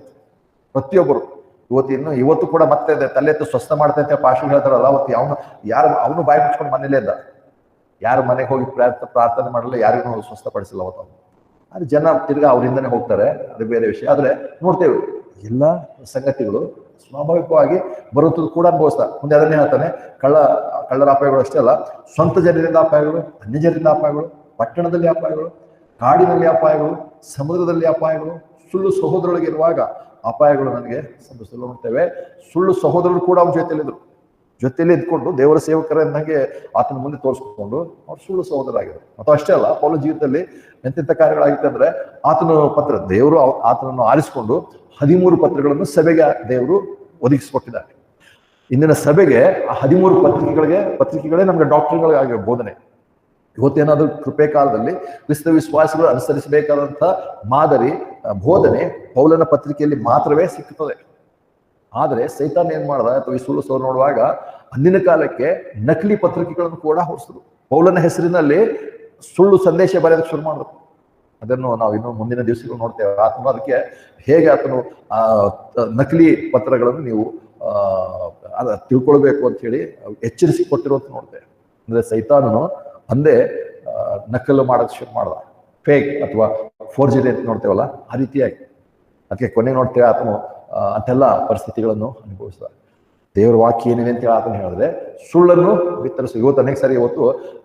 ಇವತ್ತಿನ ಈ ಫೇಸ್ಬುಕ್ನಲ್ಲಿ, ಯೂಟ್ಯೂಬ್ನಲ್ಲಿ ಕ್ರಿಸ್ತ ವಿರೋಧಿಗಳು ಏನಾದರೂ ನಿಜವಾದಂಥ ಕ್ರಿಸ್ತ ವಿಶ್ವಾಸಿಗಳ ಸಂದೇಶ ಆಗಿದ್ರೆ ಅದನ್ನೇ ತಿರುಚಿ, ಅದನ್ನೇ ಎಡಿಟ್ ಮಾಡಿ, ಅದನ್ನೇ ಬೇರೆ ರೀತಿಯಲ್ಲಿ ಸುಳ್ಳಾಗಿ ಬಿಂಬಿಸುವಂತೆ ಮಾಡುತ್ತದೆ ಇವತ್ತು. ಆದರೆ ಪೌಲನ ಸಮಯದಲ್ಲಿ ಆತನ ಪತ್ರಿಕೆಗಳನ್ನೇ ಜನರು ನಕಲು ಮಾಡಿದ್ರು, ಅಥವಾ ಸುಳ್ಳು ಸಂದೇಶ ಪೌಲನ ಹೆಸರಿನಲ್ಲಿ ಹೊರಡಿಸಿದ್ರು. ಪೌಲನ ಹೆಸರಿನಲ್ಲಿ ಸುಳ್ಳು ಪತ್ರಗಳನ್ನು ಬರೆದರು ಜನರನ್ನು ವಂಚನೆ ಮಾಡೋದಕ್ಕೋಸ್ಕರ. ಮತ್ತು ಅನೇಕ ಸಲ ನೋಡ್ತೇವೆ ಪೌಲನ 3ನೇ ಪತ್ರಿಕೆ, ಕೊನೆತದವರೆಗೆ 3ನೇ ಪತ್ರಿಕೆ ಬರೆದಿರುವಂಥದ್ದು ಕೂಡ ಅಲ್ಲಲ್ಲಿ ಒಂದು ರೀತಿ ಇನ್ಫಾರ್ಮೇಶನ್ ಇದೆ, ಮಾಹಿತಿ ಇದೆ. ಆದರೆ ದೇವರು ಆ 3ನೇ ಪತ್ರವನ್ನು ಬೈಬಲ್ ಸೇರಿಸಲಿಲ್ಲ, ದೇವರಿಗೆ ಬಿಟ್ಟಿರುವಂಥದ್ದು. ಆದರೆ ಜನರು ಹೀಗೆ ಮಾಡುವಂಥದ್ದು ಕೂಡ ನೋಡ್ತೇವೆ. ಪೌಲನು ಸಹೋದರರಿಂದ ಸೇವೆಯಲ್ಲಿಯೇ ಸುಳ್ಳು ಸಹೋದರಿಂದ ಆತನು ಅಪಾಯವನ್ನು ಅನುಭವಿಸಿದನು. ಸಹೋದರರಿಗಿರುವಾಗ ಅಪಾಯಗಳು ನಮಗೆ ಸಮಸ್ಯೆ. 27ನೇ ವಚನ, ಪ್ರಯಾಸ ಪರಿಶ್ರಮಗಳಿಂದ ಅನೇಕ ಸಾರಿ ನಿದ್ದೆಗೆಟ್ಟು, ಹಸಿವೆ ಬಾಯಾರಿಕೆಗಳನ್ನು ಅನುಭವಿಸಿ, ಅನೇಕ ಸಾರಿ ಉಪವಾಸವಾಗಿ, ಚಳಿಯಲ್ಲಿಯೂ ವಸ್ತ್ರವಿಲ್ಲದೆಯೂ ಇದ್ದು ಆತನನ್ನು ಸೇವಿಸಿದ್ದೇನೆ. ನಾವು ಇಷ್ಟು ಮಟ್ಟಿಗೆ ನಾವು ಹಾಗೆ ಮಾಡಿದ್ದೇವಾ? ನಮ್ಮಷ್ಟಕ್ಕೆ ನಾವು ನೋಡುವಾಗ ಯಾವತ್ತಾದ್ರೂ ಒಂದು ದಿವಸವಾದರೂ ನಾವು ಉಪವಾಸ ಅನ್ನೋದು ನಮಗೆ ಅನುಭವ ಆಗಿದೆ? ಇಲ್ಲ. ಹಸಿವನ್ನಂತದೇ ನಮಗೆ ಅನೇಕರಿಗೆ ಗೊತ್ತಿಲ್ಲ. ಯಾಕಂದ್ರೆ ಹೊತ್ತಿಗೆ ಸರಿಯಾಗಿ ನಾವು ಹಸಿವಂದ ತಕ್ಷಣ ನಾವು ಆಹಾರ ಸೇವಿಸ್ತೇವೆ. ಬಾಯಾರಿಕೆ ಅನುಭವಿಸೋದು, ಬಾಯಾರಿಕೆ ನೋಡ್ರಿ, ಇವತ್ತು ನೀರು ಸಿಕ್ಕುವಂಥದ್ದು ಕೂಡ ಅಷ್ಟು ಈಸಿ ಇದೆ ನಮ್ಗೆ. ಬಾಯಾರಿಕೆ ಅಂದ್ರೆ ಎಲ್ಲೋ ಹೋಗ್ಬೇಕು, ಏನೋ ಮಾಡ್ಬೇಕು, ಇಲ್ಲ. ಆದರೆ ನೋಡ್ತೇವೆ ಅನೇಕ ಸಾರಿ ಇಲ್ಲಿ ಆತನು ಹಡಗಿನ ಪ್ರಯಾಣದಲ್ಲಿ ಇರಬಹುದೇನೋ ಗೊತ್ತಿಲ್ಲ. ಹಡಗಿನ ಪ್ರಯಾಣದಲ್ಲಿರುವಾಗಲೂ ಕೂಡ ಆತನು ಸೆರೆ ಆಳಾಗಿ ಆತನು ಹಿಡ್ಕೊಂಡು ಹೋಗುವಾಗ ಅಲ್ಲಿರುವಂಥ ಅಲ್ಪ ಸ್ವಲ್ಪ ನೀರು ಕೂಡ ಆತನಿಗೆ ಸಿಗ್ಲಿಕ್ಕಿಲ್ಲ. ಮತ್ತು ಅಷ್ಟೇ ಅಲ್ಲ, ಸಮುದ್ರವೇ ನೀರಿನಲ್ಲಿದ್ದು ಕೂಡ ಆ ನೀರನ್ನು ಕುಡಿಯೋದಕ್ಕೆ ನಮಗೆ ಯೋಗ್ಯವಲ್ಲ, ಕುಡಿಯೋದಕ್ಕಾಗಲ್ಲ. ಸಮುದ್ರದ ನೀರು ಕುಡಿಯೋದಕ್ಕಾಗಲ್ಲ. ಅಂದ್ರೆ ಇಲ್ಲಿ ನೋಡ್ತೇವೆ ಅಷ್ಟೆಲ್ಲ ಇದ್ರೂ ಕೂಡ ಪೌಲ ಹೇಳ್ತಾನೆ, ಹಸಿವೆಯಿಂದ ನಾನು ಬಳಲಿದ್ದೇನು, ಬಾಯಾರಿಕೆಯಿಂದ ನಾನು ಬಳಲಿದ್ದೇನು. ನಮ್ಮಷ್ಟಕ್ಕೆ ನಾವು ನೋಡುವಾಗ ನಾವು ಅವೆಲ್ಲವುಗಳ ಅನುಭವಿಸಿದ್ದೇವಾ? ಇಲ್ಲ. ಏನೋ ಯಾವಾಗ ನಮ್ಮ ನೆನ್ಬೋದು, ಅವತ್ತು ಬಹಳ ಬಾಯಾರಿಕೆ ಆಗಿತ್ತು, ಸ್ವಲ್ಪ ಇದನ್ನು ಕುಡ್ದೆ ತಕ್ಷಣ ಸರಿ ಆಯಿತು ಅಂದರೆ ನಾವೇನೋ ಸ್ವಲ್ಪ ಮಟ್ಟಿಗೆ ನೋಡ್ತೇವೆ. ಆದರೆ ಪೌಲನು ಎಂಥ ದೊಡ್ಡ ದೇವರ ಸೇವಕನು, ಎಂತೆಂಥ ಅದ್ಭುತ ಕಾರ್ಯಗಳನ್ನು ಮಾಡಲು ಶಕ್ತನಾಗಿದ್ದ. ಆತನ ಬಗ್ಗೆ ಅದ್ಭುತಗಳು ನೋಡ್ತೇವೆ ಅಪೊಸ್ತಲಗಳಲ್ಲಿ. ಕೇವಲ ಆತನಿಂದ ಬಟ್ಟೆಗಳು, ಖರ್ಚೀಫ್ ಎಲ್ಲ ಪ್ರೇರ್ ಮಾಡಿ ಕಳಿಸಿದ್ರೆ ಸ್ವಸ್ಥ ಆಗ್ತದೆ. ಅದನ್ನೇ ಇವತ್ತು ಬೇರೆ ನಕಲಿ ಮಾಡೋಂಥವ್ರು ಇದ್ದಾರೆ. ಆದರೆ ಎಷ್ಟೆಲ್ಲ ಮಾಡಿದ್ರು ಕೂಡ ಆತನು ಒಂದು ಹೊತ್ತಿಗೆ ಆಹಾರ ಇಲ್ಲದ್ರೆ ಹಸಿವನ್ನು ಅನುಭವಿಸ್ತಾ ಅಂದ್ರೆ ಎಲ್ಲ ಸಂಗತಿಗಳು ಎಲ್ಲಿಗೆ ನಡೆಸುತ್ತೆ? ನಮಗೆ ಡಿಪ್ರೆಷನ್ ನಡೆಸುವಂಥದ್ದು. ಇಲ್ಲಿ ಪೌಲನು ಕೂಡ ಹಾಗೆ ಆಗೋದಕ್ಕೆ ಅನೇಕ ಸಾರಿ ಚಾನ್ಸ್ ಇತ್ತು, ಅಥವಾ ಆಗಿರಬಹುದು, ಅಥವಾ ಹಾಗೆ ಆತನ ಬರೆದಿರುವಂಥದ್ದು. ಆದರೆ ಅದಕ್ಕೆ ಪರಿಹಾರ ಏನಂತ ಮುಂದಿನ ವಚನದಲ್ಲಿ ನೋಡ್ತೇವೆ. ಮತ್ತು ನೋಡ್ತೇವೆ ಅಲ್ಲಿ ಹೇಳೋದು, ಉಪವಾಸವಾಗಿ ಚಳಿಯಲ್ಲಿಯೂ ವಸ್ತ್ರವಿಲ್ಲದೆಯೂ ಇದ್ದು ಆತನ ಸೇವೆ. ನಾವು ಚಳಿ ಅನುಭವಿಸಿದ್ದೇವ, ನಾವು ವಸ್ತ್ರವಿಲ್ಲದಂತೆ ಇದ್ದೇವ, ನಮಗೆಲ್ಲ ಉಡುಪು ತೊಡುಪುಗಳು ನಮಗೆ ಎಷ್ಟೆಷ್ಟು ನಮಗಿವೆ. ಪೌಲನು ದೇವರ ಸೇವಕನಾಗಿದ್ದು ಆತನೇ ಚಳಿಯಲ್ಲಿ ಹೊತ್ತು ಮಲ್ಕೊಳ್ಳೋಕೆ ಹಾಸಿಗೆ ಅಲ್ಲ, ಉಡುಪುಗಳು ಕೂಡ ಇಲ್ಲ. ಅಂಥ ಪರಿಸ್ಥಿತಿಯಲ್ಲಿ ದೇವರ ಸೇವಕನಾಗಿದ್ದಾರೆ. ನಮ್ಗೆ ಯಾರು ಮಾದರಿ? ಅಥವಾ ನಮ್ಮ ತಂದೆಯಂದ್ರ ಬಗ್ಗೆ ನೋಡುವಾಗ ಹಾಗೆ ನಾವು ಗೌರವಿಸಬೇಕಾಗಿದೆ. ಅನೇಕ ಸಾರಿ ನೋಡ್ತೇವಲ್ಲ, ನಮಗೆ ಮಕ್ಕಳು ಬರಿಗಾಲ ನಡೆಯಬಾರದು ಅಂತ ಹೇಳಿ ನಮ್ಮ ತಂದೆ ತಾಯಿಗಳು ಅವರು ಬರಿಗಾಲದಲ್ಲಿ ನಡೆದು ನಮಗೆ ಚಪ್ಪಲಿಗಳನ್ನು ಕೊಂಡುಕೊಟ್ಟಿರುವಂಥದ್ದು ಉಂಟು. ಅವರು ಉಡುಪುಗಳಿಲ್ಲದಿದ್ದರೂ ಪರವಾಗಿಲ್ಲ, ಆದರೆ ಮಕ್ಕಳು ಉಡುಪುಗಳನ್ನು ಧರಿಸಲಿ ಅಂತ ಕೊಟ್ಟಿರುವಂಥದ್ದು. ಅವರು ಚಳಿಯಲ್ಲಿ ಮಲಗಿದ್ರು ಕೂಡ ಪರವಾಗಿಲ್ಲ, ಮಕ್ಕಳು ಬೆಚ್ಚಗೆ ಮಲ್ಕೊಳ್ಳಲ್ಲ ಅಂತೇಳಿ ಕಂಬಳಿಗಳನ್ನು ಹೊದಿಸಿರುವಂಥದ್ದು ನಮ್ಮ ತಂದೆ ನೋಡುವಾಗ. ಅದನ್ನೇ ಗೊತ್ತು ನೆನಪು ಮಾಡ್ಕೋತೇನೆ. ಆದರೆ ಪೌಲನ ಬರುವಾಗ ಆತನು ಅಂಥವುಗಳನ್ನು ನಾನು ಅನುಭವಿಸಿದೆ. 28ನೇ ವರ್ಷವಾಗ ಇನ್ನೂ ಬೇರೆ ಹೊರಗೆ ನೋವುಗಳಲ್ಲದೆ ಎಲ್ಲಾ ಸೇವೆಗಳ ವಿಷಯವಾದ ಚಿಂತೆಯನ್ನು ಪ್ರತಿದಿನ ನಾನು ನೋಡುವಾಗ ಜೊತೆಯಲ್ಲಿ ನಾನು ಅಂಥ ಒಂದು ಚಿಂತೆ ಕೂಡ ನನಗೆ ಉಂಟು. ಇಲ್ಲಿ ಚಿಂತೆ ಅಂದರೆ ಸಭೆಯ ಬಗ್ಗೆ ಚಿಂತೆ, ನನ್ನ ಬಗ್ಗೆ ಚಿಂತೆ ಅಲ್ಲ, ಅದೇ ಚಿಂತೆ. ಅಂದರೆ ಇಲ್ಲಿ ನೋಡುವಾಗ ಪೌಲನು ಕೂಡ ಇಂಥ ಒಂದು ಪರಿಸ್ಥಿತಿ ಹೋಗಿದೆ. ದೇವರ ಸೇವಕರುಗಳು ಇಂಥ ಹೋಗಲ್ಲ ಅಂದರೆ ಆಗಿರುವಾಗ ನಾವೆಲ್ಲರೂ ಸಾಧಾರಣವಾದಂಥ ಮನುಷ್ಯರಾಗಿದ್ದೇವೆ. ನಮಗಾಗುವಂಥ ಪರಿಸ್ಥಿತಿಯಲ್ಲಿ ನಾವು ಸಹ ಹೀಗೆ ಕುಂದು ಹೋಗೋದಕ್ಕೆ ಸಾಧ್ಯ, ಡಿಪ್ರೆಷನ್ಗೆ ಹೋಗುವಂಥ ಸಾಧ್ಯತೆ ಉಂಟು. ನಾವು ತಂದೆಯಾಗಿದ್ದು ಏನೇನು ಮಾಡಬೇಕಾಗಿತ್ತೋ ಮಾಡಿಲ್ವಲ್ಲ ಹೊರಗೋದು, ಅಥವಾ ನಾವು ಸರಿಪಡಿಸೋದಕ್ಕೆ ಆಗದಿರುವಂಥ ಒಂದು ಪರಿಸ್ಥಿತಿ ಕೂಡ ಬಂದಿರ್ಬೋದು. ಆದರೆ ಇಲ್ಲ ನೋಡ್ತೇವೆ ನಮ್ಮ ಏನಂತಾರೆ ಮೈಂಡ್ ಇಲ್ಲಿ ಬರುವಾಗ ಅದಕ್ಕೆ ದೇವರು ಹೇಳ್ತಾನೆ, ಇದೆಲ್ಲ ಪರಿಸ್ಥಿತಿಗೆ ಏನಂತಾರೆ ಪರಿಹಾರ ಒಂದೇ, ಅದೇನು ನಮ್ಮ ಮನಸ್ಸು. ಅದಕ್ಕೆ ಅವಾಗ ಹೊಸದಾಗಿ ಮಾಡಬೇಕು. ಅದನ್ನೇ ನಾವು ನೋಡ್ತೇವೆ ರೋಮಪುರದವರಿಗೆ 12ನೇ ಅಧ್ಯಾಯದಲ್ಲಿ, ರೋಮಪುರದವರಿಗೆ 12ನೇ ಅಧ್ಯಾಯ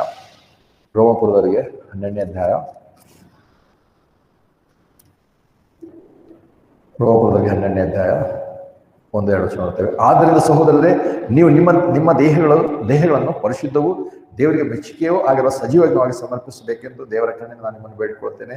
ಇದೇ ನಿಮ್ಮ ಯೋಗ್ಯವಾದ ಸೇವೆಯಾಗಿದೆ. ಮತ್ತು ಇಹಲೋಕವನ್ನು ಅನುಸರಿಸದೆ ಉತ್ತಮವಾದದ್ದು, ಮೆಚ್ಚುಗೆಯಾದದ್ದು, ಪರಿಪೂರ್ಣವಾದದ್ದು ಆಗಿರುವ ದೇವರ ಚಿತ್ತವೇನೆಂದು ನೀವು ವಿವೇಚಿಸಿ ತಿಳಿದುಕೊಳ್ಳುತ್ತೆ ನೂತನ ಮನಸ್ಸನ್ನು ಹೊಂದಿಕೊಂಡು ರೂಪಾಂತರಗೊಂಡವರಾಗಿರ್ರಿ. ನೂತನ ಮನಸ್ಸನ್ನು ನಮ್ಗಾಗುವಂತಹ ಪರಿಸ್ಥಿತಿಗಳು ಇವೆಲ್ಲ ನೋಡುವಾಗ ಮತ್ತೆ ಯೂಟ್ಯೂಬ್ನೋ ಅಥವಾ ಇನ್ಯಾವುದೋ ನ್ಯೂಸ್ಗಳೋ ನೋಡಿದಾಗ ನಮಗೆ ನೂತನ ಮನಸ್ಸು ಬರಲ್ಲ. ಇಹಲೋಕದ ಅಧಿಪತಿ ಏನ್ ಮಾಡ್ತಿದ್ದಾನೆ? ಇಹಲೋಕದ ಅಧಿಪತಿ ಇವತ್ತು ನಮ್ಮ ದೇಶದಲ್ಲಿ ಹೇಗೆ ಸರ್ಕಾರವೇ ಮೀಡಿಯಾ ಕಂಟ್ರೋಲ್ ಮಾಡಿ, ಇಹಲೋಕದ ಅಧಿಪತಿ ಜನರು ಏನೆಲ್ಲ ನೋಡ್ಬೇಕು ಅವುಗಳನ್ನು ಸೈತಾನ ಇಹಲೋಕದ ಅಧಿಪತಿ ತನ್ನ ಕಂಟ್ರೋಲ್ ಇಟ್ಕೊಂಡಿದ್ದಾನೆ. ಅಥವಾ ಅದರಿಂದ ಸುಳ್ಳನ್ನೇ ಪ್ರಚಾರ ಮಾಡ್ತಾ ಇರ್ತಾರೆ.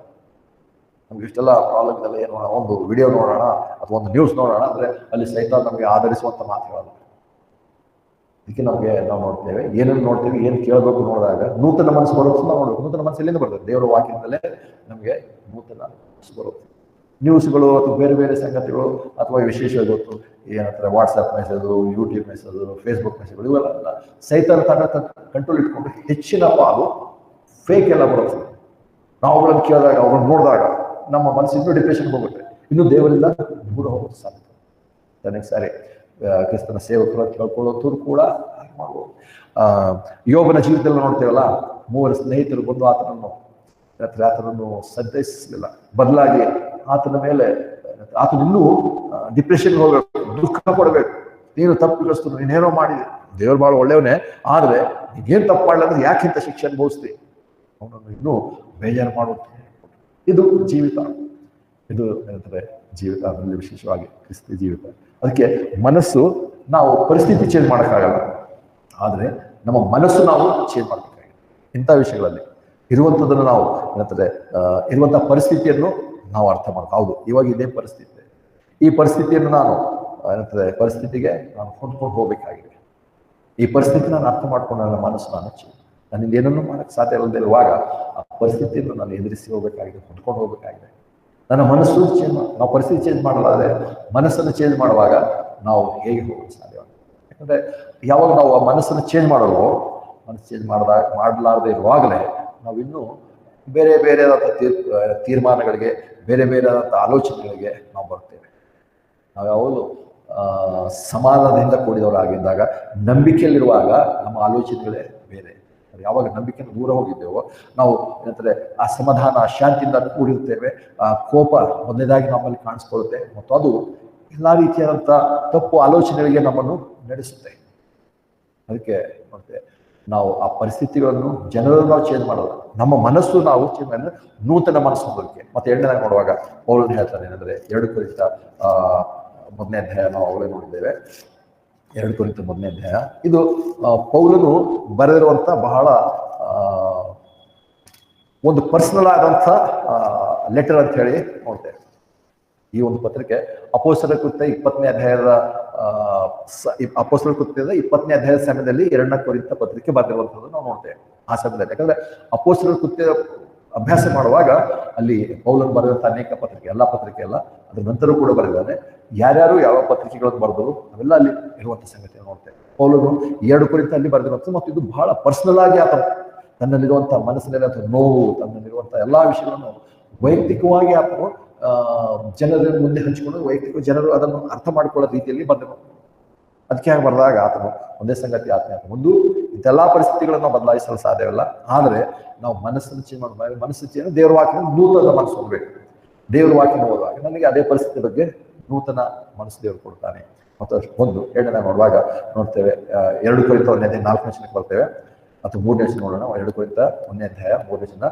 ನಮ್ಮ ಕರ್ತನಾದ ಯೇಸು ಕ್ರಿಸ್ತನ ತಂದೆಯಾಗಿರುವ ದೇವರು, ಕನಿಕರವುಳ್ಳ ತಂದೆಯು, ಸಕಲ ವಿಧವಾಗಿ ಸಂತೈಸುವ ಆತನು ಆಗಿರುವ ದೇವರಿಗೆ ಸ್ತೋತ್ರ. ನಮಗೆ ಸಂಭವಿಸುವ ಎಲ್ಲಾ ಸಂಕಟಗಳಲ್ಲಿ ಆತನು ನಮ್ಮನ್ನು ಸಂತೈಸುತ್ತಾನೆ. ಹೀಗೆ ದೇವರಿಂದ ನಮಗಾಗುವ ಆದರಣೆ ಮೂಲಕ ನಾವು ನಾನಾ ವಿಧವಾದ ಸಂಕಟಗಳಲ್ಲಿರುವವರನ್ನು ಸಂತೈಸುವುದಕ್ಕೆ ಶಕ್ತರಾಗುತ್ತೇವೆ. ನೋಡ್ತೇವೆ ನಮ್ಮ ಮನಸ್ಸನ್ನು ನಾವು ಚೇಂಜ್ ಮಾಡಿದಾಗ ಎಲ್ಲ ನೋಡ್ತೇವೆ ನಮಗೆ ದೇವರೇ ನಮ್ಮನ್ನು ಸಂತೈಸುತ್ತಾನೆ. ನಮಗೆ ಸಂಭವಿಸುವ ಎಲ್ಲಾ ಸಂಕಟಗಳಲ್ಲಿ ಆತ ನಮ್ಮನ್ನು ಸಂತೈಸುತ್ತಾನೆ. ದೇವರು ಸಂತೈಸುವ ಆತನಾಗಿದ್ದಾನೆ. ಮತ್ತು ಅಷ್ಟೆಲ್ಲ ವಿಶೇಷವಾಗಿ ನಾವು ಎಫೆಸ ಪತ್ರಿಕೆ ಮತ್ತು ಇಲ್ಲಿ ಪೌಲನ ಸಂದೇಶವನ್ನು ನೋಡ್ತಿರುವಾಗಲೇ ನಾವು ನಂಬಿದ ತಕ್ಷಣ ಪರಿಶುದ್ಧಾತ್ಮನ ಮುದ್ರೆಯನ್ನು ಹೊಂದಿದ್ದೇವೆ. ಪರಿಶುದ್ಧಾತ್ಮನಿಂದ ತುಂಬಿಸಲ್ಪಟ್ಟಿದ್ದೇವೆ. ಪರಿಶುದ್ಧಾತ್ಮನ ನಮ್ಮನ್ನು ಪರಿಶುದ್ಧಾತ್ಮನು ನಮ್ಮನ್ನು ಕರ್ತನ ದೇಹಕ್ಕೆ ನಮ್ಮನ್ನು ಬ್ಯಾಪ್ಟಿಸ್ ಮಾಡಿಸ್ತಾನೆ. ಎಲ್ಲ ಸಂಗತಿಗಳಿರುವಾಗ ಅದ್ರ ಜೊತೆ ನೋಡ್ತೇವೆ ಆ ಪರಿಶುದ್ಧಾತ್ಮನ ಹೆಸರು ಯೋಹಾನ 14 ನೋಡ್ತೇವೆ. ಆದರಣೆ ಕೊಡುವ ಆತನ ಆದರಿಕೆ ಕಂಫರ್ಟರ್ ಅಂತ ಹೇಳಿ ನೋಡ್ತೇವೆ. ಆತ ನಮ್ಮಲ್ಲಿರುವಾಗ ಆದರಣೆ ಕೊಡ್ತಾನೆ, ಸಂತೈಸುವಿಕೆಯನ್ನು ಕೊಡ್ತಾನೆ, ಸಂತೈಸುತ್ತಾನೆ. ಅದಕ್ಕೆ ನಾವು ಹೇಳ್ತಾನೆ ನಮಗೆ ಸಂಭವಿಸುವ ಎಲ್ಲಾ ಸಂಕಟಗಳಲ್ಲಿ ಆತ ನಮ್ಮನ್ನು ಸಂತೈಸುತ್ತಾನೆ. ಹೀಗೆ ದೇವರಿಂದ ನಮಗ ಆದ ಮೂಲಕ ನಾವು ನಾನಾ ವಿಧವಾದ ಸಂಕಟಗಳಿರುವವರನ್ನು ಸಂತೈಸುವುದಕ್ಕೆ ಹೇಳ್ತಾನೆ ಶಕ್ತರಾಗುತ್ತೆ. 3ನೇದಾಗಿ ನೋಡ್ತೇವೆ ನಾವು ಯಾಕೆ ಈ ಸಂಕಟದಲ್ಲಿ ಹೋಗ್ತೇವೆ ಅಂದ್ರೆ ಎಲ್ಲರೂ ಅದರಲ್ಲಿ ಹೋಗ್ತಿಲ್ಲ. ಎಲ್ಲಾ ಕುಟುಂಬದವರು ಅಥವಾ ನಮ್ಮ ಎಲ್ಲಾ ಸ್ನೇಹಿತರು ನಮಗಿರುವಂಥ ಪರಿಸ್ಥಿತಿನೇ ಅನುಭವಿಸ್ತಾರಿಲ್ಲ. ನಮ್ಮ ಸ್ನೇಹಿತರಾಗಲಿ, ನಮ್ಮ ಅಕ್ಕಪಕ್ಕದವರಾಗಲಿ ನಮಗಿಂತ ಬಹಳ ಚೆನ್ನಾಗಿದ್ದಾರೆ, ಅವ್ರಿಗೆ ಯಾವ ಪ್ರಾಬ್ಲಮ್ ಇರಲಿಕ್ಕಿಲ್ಲ. ಆದರೆ ಒಂದು ವೇಳೆ ನಾವೇನಾದ್ರೂ ಇಂಥ ಪರಿಸ್ಥಿತಿಯಲ್ಲಿ ಹಾದು ಹೋಗ್ತಾ ಇದ್ರೆ ದೇವ್ರು ಹೇಳ್ತಿದ್ದಾನೆ ಯಾಕಂದ್ರೆ ಇಂಥ ಪರಿಸ್ಥಿತಿಯಲ್ಲಿ ಸಂತೈಸುವುದಕ್ಕೆ ನೀವು ಶಕ್ತರಾಗುವಂಥ ಪರಿಸ್ಥಿತಿ ಹಾದು ಹೋಗುವಂಥವರಿಗೆ ನೀವು ಆದರಣೆ ಕೊಡೋದಕ್ಕೆ ಶಕ್ತರಾಗುವಂತೆ ನಿಮ್ಮನ್ನು ಅದರಲ್ಲಿ ಹಾದು ಹೋಗುತ್ತೆ ಮಾಡಿದ್ದಾರೆ. ನಾವು ಅದಕ್ಕೋಸ್ಕರ ದೇವರಲ್ಲಿ ಹೆಮ್ಮೆ ಕೊಡೋಣ. ನಾವೇನಾದ್ರೂ ಇವತ್ತು ಅಂಥ ಪರಿಸ್ಥಿತಿಯಲ್ಲಿ ಇದ್ದಿರುವುದಾಗಿದ್ರೆ ದೇವ್ರ ಸ್ತೋತ್ರ, ದೇವರೇ ಸ್ತೋತ್ರ, ನನಗೆ ಇನ್ನೊಬ್ಬರಿಗೆ ಸಂತೈಸುವಿಕೆ ಮಾಡೋದಕ್ಕೆ ನನ್ನನ್ನು ಶಕ್ತನನ್ನಾಗಿ ನೀನು ಮಾಡ್ತಾ ಇದ್ದೀನಿ. ಯಾಕಂದ್ರೆ ನಾನು ಆ ಕಷ್ಟದಲ್ಲಿ ಹಾದು ಹೋಗ್ತಿದ್ದೇನೆ, ನನಗೆ ಆ ನೋವು ಆಗ್ತಿದೆ. ನೀನು ಹೇಗೆ ನಾನು ಸಂತೈಸ್ತಿದ್ದೀರ ದೇವರೇ ಸ್ತೋತ್ರ. ಇನ್ನೊಬ್ಬರಿಗೆ ನಮಗೆ ಆ ಕಷ್ಟವೇ ಗೊತ್ತಿಲ್ಲ ಅಂದ್ರೆ ನಾವು ಇನ್ನೊಬ್ಬರಿಗೆ ಹೇಗೆ ಸಂತೈಸುವಿಕೆ ನಾವು ಹೇಳ್ತೇವೆ. ನನಗೆ ಹಸಿವನ್ನದೇ ಗೊತ್ತಿಲ್ಲ, ನನಗೆ ಹಸಿವೇ ಆಗಲ್ಲ, ಲೈಫಲ್ಲಿ ಬಾಯಾರಿಕೆನೇ ಆಗಿಲ್ಲ. ನಾನು ಯಾರೋ ಹಸಿದವರಿಗೆ ಹೋಗಿ ನಾನು ಏನು ಹೇಳ್ತೇನೆ ಅಥವಾ ಎಂಥ ಸಂತೈಸುವಿಕೆ ಮಾಡ್ತೇನೆ. ನಾನು ಅದನ್ನು ಅನುಭವಿಸಿದಾಗಲೇ ನಾನು ಇತರರಿಗೆ ಹೇಳ್ತೇನೆ. ನಾನು ನೋವನ್ನು ಅನುಭವಿಸಿದಾಗಲೇ ಇತರರ ನೋವು ನಾನು ಅರ್ಥ ಮಾಡ್ಕೊಂಡು ಸಂತೈಸುವುದಕ್ಕೆ ಸಾಧ್ಯ ಆಗುತ್ತೆ. ಮತ್ತು ಅದಕ್ಕೆ ನಮ್ಮನ್ನು ಶಕ್ತರನ್ನಾಗಿ ದೇವರು ಮಾಡ್ತಾನೆ. ಅದಕ್ಕೋಸ್ಕರ ಪೌಲನು ಈ ಒಂದು ಕಾರಣಗಳು ಇಷ್ಟೊಂದು ಕಾರಣ ಆತನ ತಂದೆಯ ರೀತಿಲ್ಲ ಅಂದ್ರೆ ಯಾಕಂದ್ರೆ ಈ 3ನೇ ಭಾಗದಲ್ಲಿ ನೋಡ್ತೇವೆ ಯಾಕೆ ತಂದೆ ಅಂತೇಳಿ. ಆದರೆ ಅದರಲ್ಲಿ ಹಾದು ಹೋದನು, ಅದು ಅವುಗಳ ಜೊತೆಲಿ ಆತ ಹೇಳ್ತಾನೆ ಇದೆಲ್ಲ ಪರಿಸ್ಥಿತಿ ನೀವು ಚೇಂಜ್ ಮಾಡಲ್ಲ, ಸಮುದ್ರದ ಪ್ರಯಾಣ ನೀವು ಚೇಂಜ್ ಮಾಡಲ್ಲ ಅಂತ ನೋಡ್ತೇವೆ. ಒಂದು ವಾಕ್ಯ ನಾನು ತೆಗಿಬೇಕಿತ್ತು, ನಾನು ನೋಡಿಲ್ಲ. ಹೇಳ್ತಾನೆ ನನಗೆಗೋ ಬಾಗಿಲು ತೆರೆದಿದೆ, ನನ್ನಲ್ಲಿ ಹೋಗ್ಬೇಕಂತ ಹೇಳ್ತಾನೆ. ದೇವರಾತ್ಮ ಬಾಗಿಲು ಅಂದ್ರೆ ಇಲ್ಲಿ ನೋಡಿದ ತಕ್ಷಣ ಅನೇಕ ಕ್ರಿಸ್ತ ಪಂಡಿತರು ಅಥವಾ ಸೇವಕರು ದೇವರು ಬಾಗಿಲು ತೆಗಿತಾನೆ. ಮತ್ತು ಅಷ್ಟೇ ಅಲ್ಲ, ಈ ಒಂದು ಗಾದೆ ಅಥವಾ ಒಂದು ಹೇಳಿಕೆ ಕೂಡ ಉಂಟಲ್ಲ, ದೇವರು ಒಂದು ಬಾಗಿಲು ಮುಗಿಸಿದ್ರೆ 14 ಬಾಗಿಲು ತೆಗಿತಾನೆ ಅಂತ ಹೇಳಿ. ಇವೆಲ್ಲ ಸುಳ್ಳು ವಿಚಾರಗಳು. ಇಲ್ಲಿ ಪೌಲನ ಜೀವಿತದಲ್ಲಿ ಪೌಲನಿಗೆ ಹೇಳ್ತಾನೆ ಸೇವೆಗೆ ನಾನು ಕಳಿಸ್ತೇನೆ, ನೀನು ಬಾಗಿಲು ತೆಗೆದು ಹೋಗಂತ ಹೇಳ್ದ. ಬಾಗಿಲು ತೆಗೆದು ಹೋಗಂತ ಹೇಳಿದ ತಕ್ಷಣ ಅಲ್ಲಿ ಹೋಗಿ ಏನೋ ಅತ್ಯಧಿಕವಾದಂಥ ಐಶ್ವರ್ಯವನ್ನು, ಅಂತಸ್ತನ್ನು, ಸ್ಥಾನಮಾನ ಹೊಂದೇ ಸೇವೆ ಬಹಳ ಪವರ್ಫುಲ್ ಆಗಿ ಮಾಡೋದಂತಿಲ್ಲ. ಅದರಲ್ಲಿ ಆತ ಹೋದಾಗಲೇ ಹೇಳ್ತೇನೆ ನಾನು ಹಸಿವಿಂದ ಬಾಯಾರಿಕೆಯಿಂದ ಬಳಲಿದೆ, ವಸ್ತ್ರವಿಲ್ಲದವನಾಗಿದ್ದನು, ಚಳಿಯಲ್ಲಿ ಹಾಗೆ ಏನಂತಾರೆ ಚಳಿಯಲ್ಲಿ ನಾನು ಹೊದ್ಕೊಳ್ಳೋಕೆ ಏನಿಲ್ಲದೆ ನಾನು ಮಲ್ಕೊಂಡೆನು ಅಂತ ಪರಿಸ್ಥಿತಿಯಲ್ಲಿ ಹೋದನು, ಅಪಾಯವನ್ನು ಅನುಭವಿಸಿದನು. ಬಾಗಿಲು ತೆಗೆಯುತ್ತಾದ್ರೆ ಅಲ್ಲಿ ಎಲ್ಲೆಲ್ಲಿ ಹೋಗ್ತಾನೆ ಅಲ್ಲಿ ಕಷ್ಟ ಸಂಕಟಗಳೇ ಅದರ ಆಡಂಬರವಾಗಿ ಬರ್ತೀವಿ. ಅದಕ್ಕೆ ಆತನ ಆಗಿರುವಾಗ ಅವುಗಳ ಜೊತೆಯಲ್ಲಿ ಆತನ ಬರುವಾಗ ಆತನು ಏನಾಗಿದೆ ಅಂದ್ರೆ, ಇಲ್ಲಿ ತಂದೆ ಅಂದ ತಕ್ಷಣ ಕೇವಲ ನಮ್ಮ ತಂದೆ ಅಂತ ಹೇಳಿ ನೆನಪು ಮಾಡ್ಕೋಬೇಕಾಗಿಲ್ಲ, ಅಥವಾ ನಾವು ತಂದೆ ಅಂದ ತಕ್ಷಣ ನಾವೇ ತಂದೆಯವರು, ಇನ್ನು ಯಾರಿಗೆ ಮದುವೆ ಆಗಿಲ್ಲ ಅಥವಾ ಯಾರಿಗೆ ಮಕ್ಕಳೆಲ್ಲ ಅವ್ರು ತಂದೆ ಇಲ್ಲ ಅಂತ ಅಲ್ಲ. ಇಲ್ಲಿ ಪೌಲನ ಕುಟುಂಬದ ಬಗ್ಗೆ ದೇವ್ರ ವಾಕ್ಯದಲ್ಲಿ ಬರ್ತಿಲ್ಲ. ಪೌಲನು ಏನಂತಾರೆ ದೇವ್ರ ವಾಕ್ಯದಲ್ಲಿ ಬ್ಯಾಗಲ್ಲಿ ಪೌಲನು ಏನಂತಾರೆ ತಾನು ತಂದೆಯಾಗಿ ಏನಂತಾರೆ ತನ್ನ ಕುಟುಂಬ, ತನ್ನ ಹೆಂಡತಿ, ಮಕ್ಕಳು, ಮೊಮ್ಮಕ್ಕಳ ಬಗ್ಗೆ ಬರ್ತಿಲ್ಲ. ಆತನ ದೇವರ ತನ್ನ ವಿಷಯದಲ್ಲಿ ಅಷ್ಟೊಂದು ತಿಳಿಸಿಲ್ಲ. ಆದರೆ ಅದರ ತಂದೆಯಾಗಿ ಆತನು ಹೇಳಿರುವಂಥ ಮಾತುಗಳು ಅಷ್ಟೊಂದು ನೋಡಿ ನಮ್ಮ ಇಂದಿನ ಧ್ಯಾನ ಮುಗಿಸೋಣ. ನಾವು ನೋಡುವಾಗ 1 ಕೊರಿಂಥ 4:15 ನೋಡ್ತೇವೆ. 1 ಕೊರಿಂಥ 4:15 1 ಕೊರಿಂಥ 4:15 ಯಾಕಂದ್ರೆ ನಿಮಗೆ ಕ್ರಿಸ್ತನಲ್ಲಿ ಉಪಾಧ್ಯಾಯರು 10,000 ಮಂದಿ ಇದ್ದರು, ತಂದೆಗಳು ಬಹು ಮಂದಿ ಇಲ್ಲ. ನಾನೇ ನಿಮ್ಮನ್ನು ಸುವಾರ್ತೆ ಮೂಲಕ ಕ್ರಿಸ್ತ ಯೇಸುವಿನಲ್ಲಿ ಪಡೆದನು ಅಲ್ಲಿ ಹೇಳ್ತಾನೆ.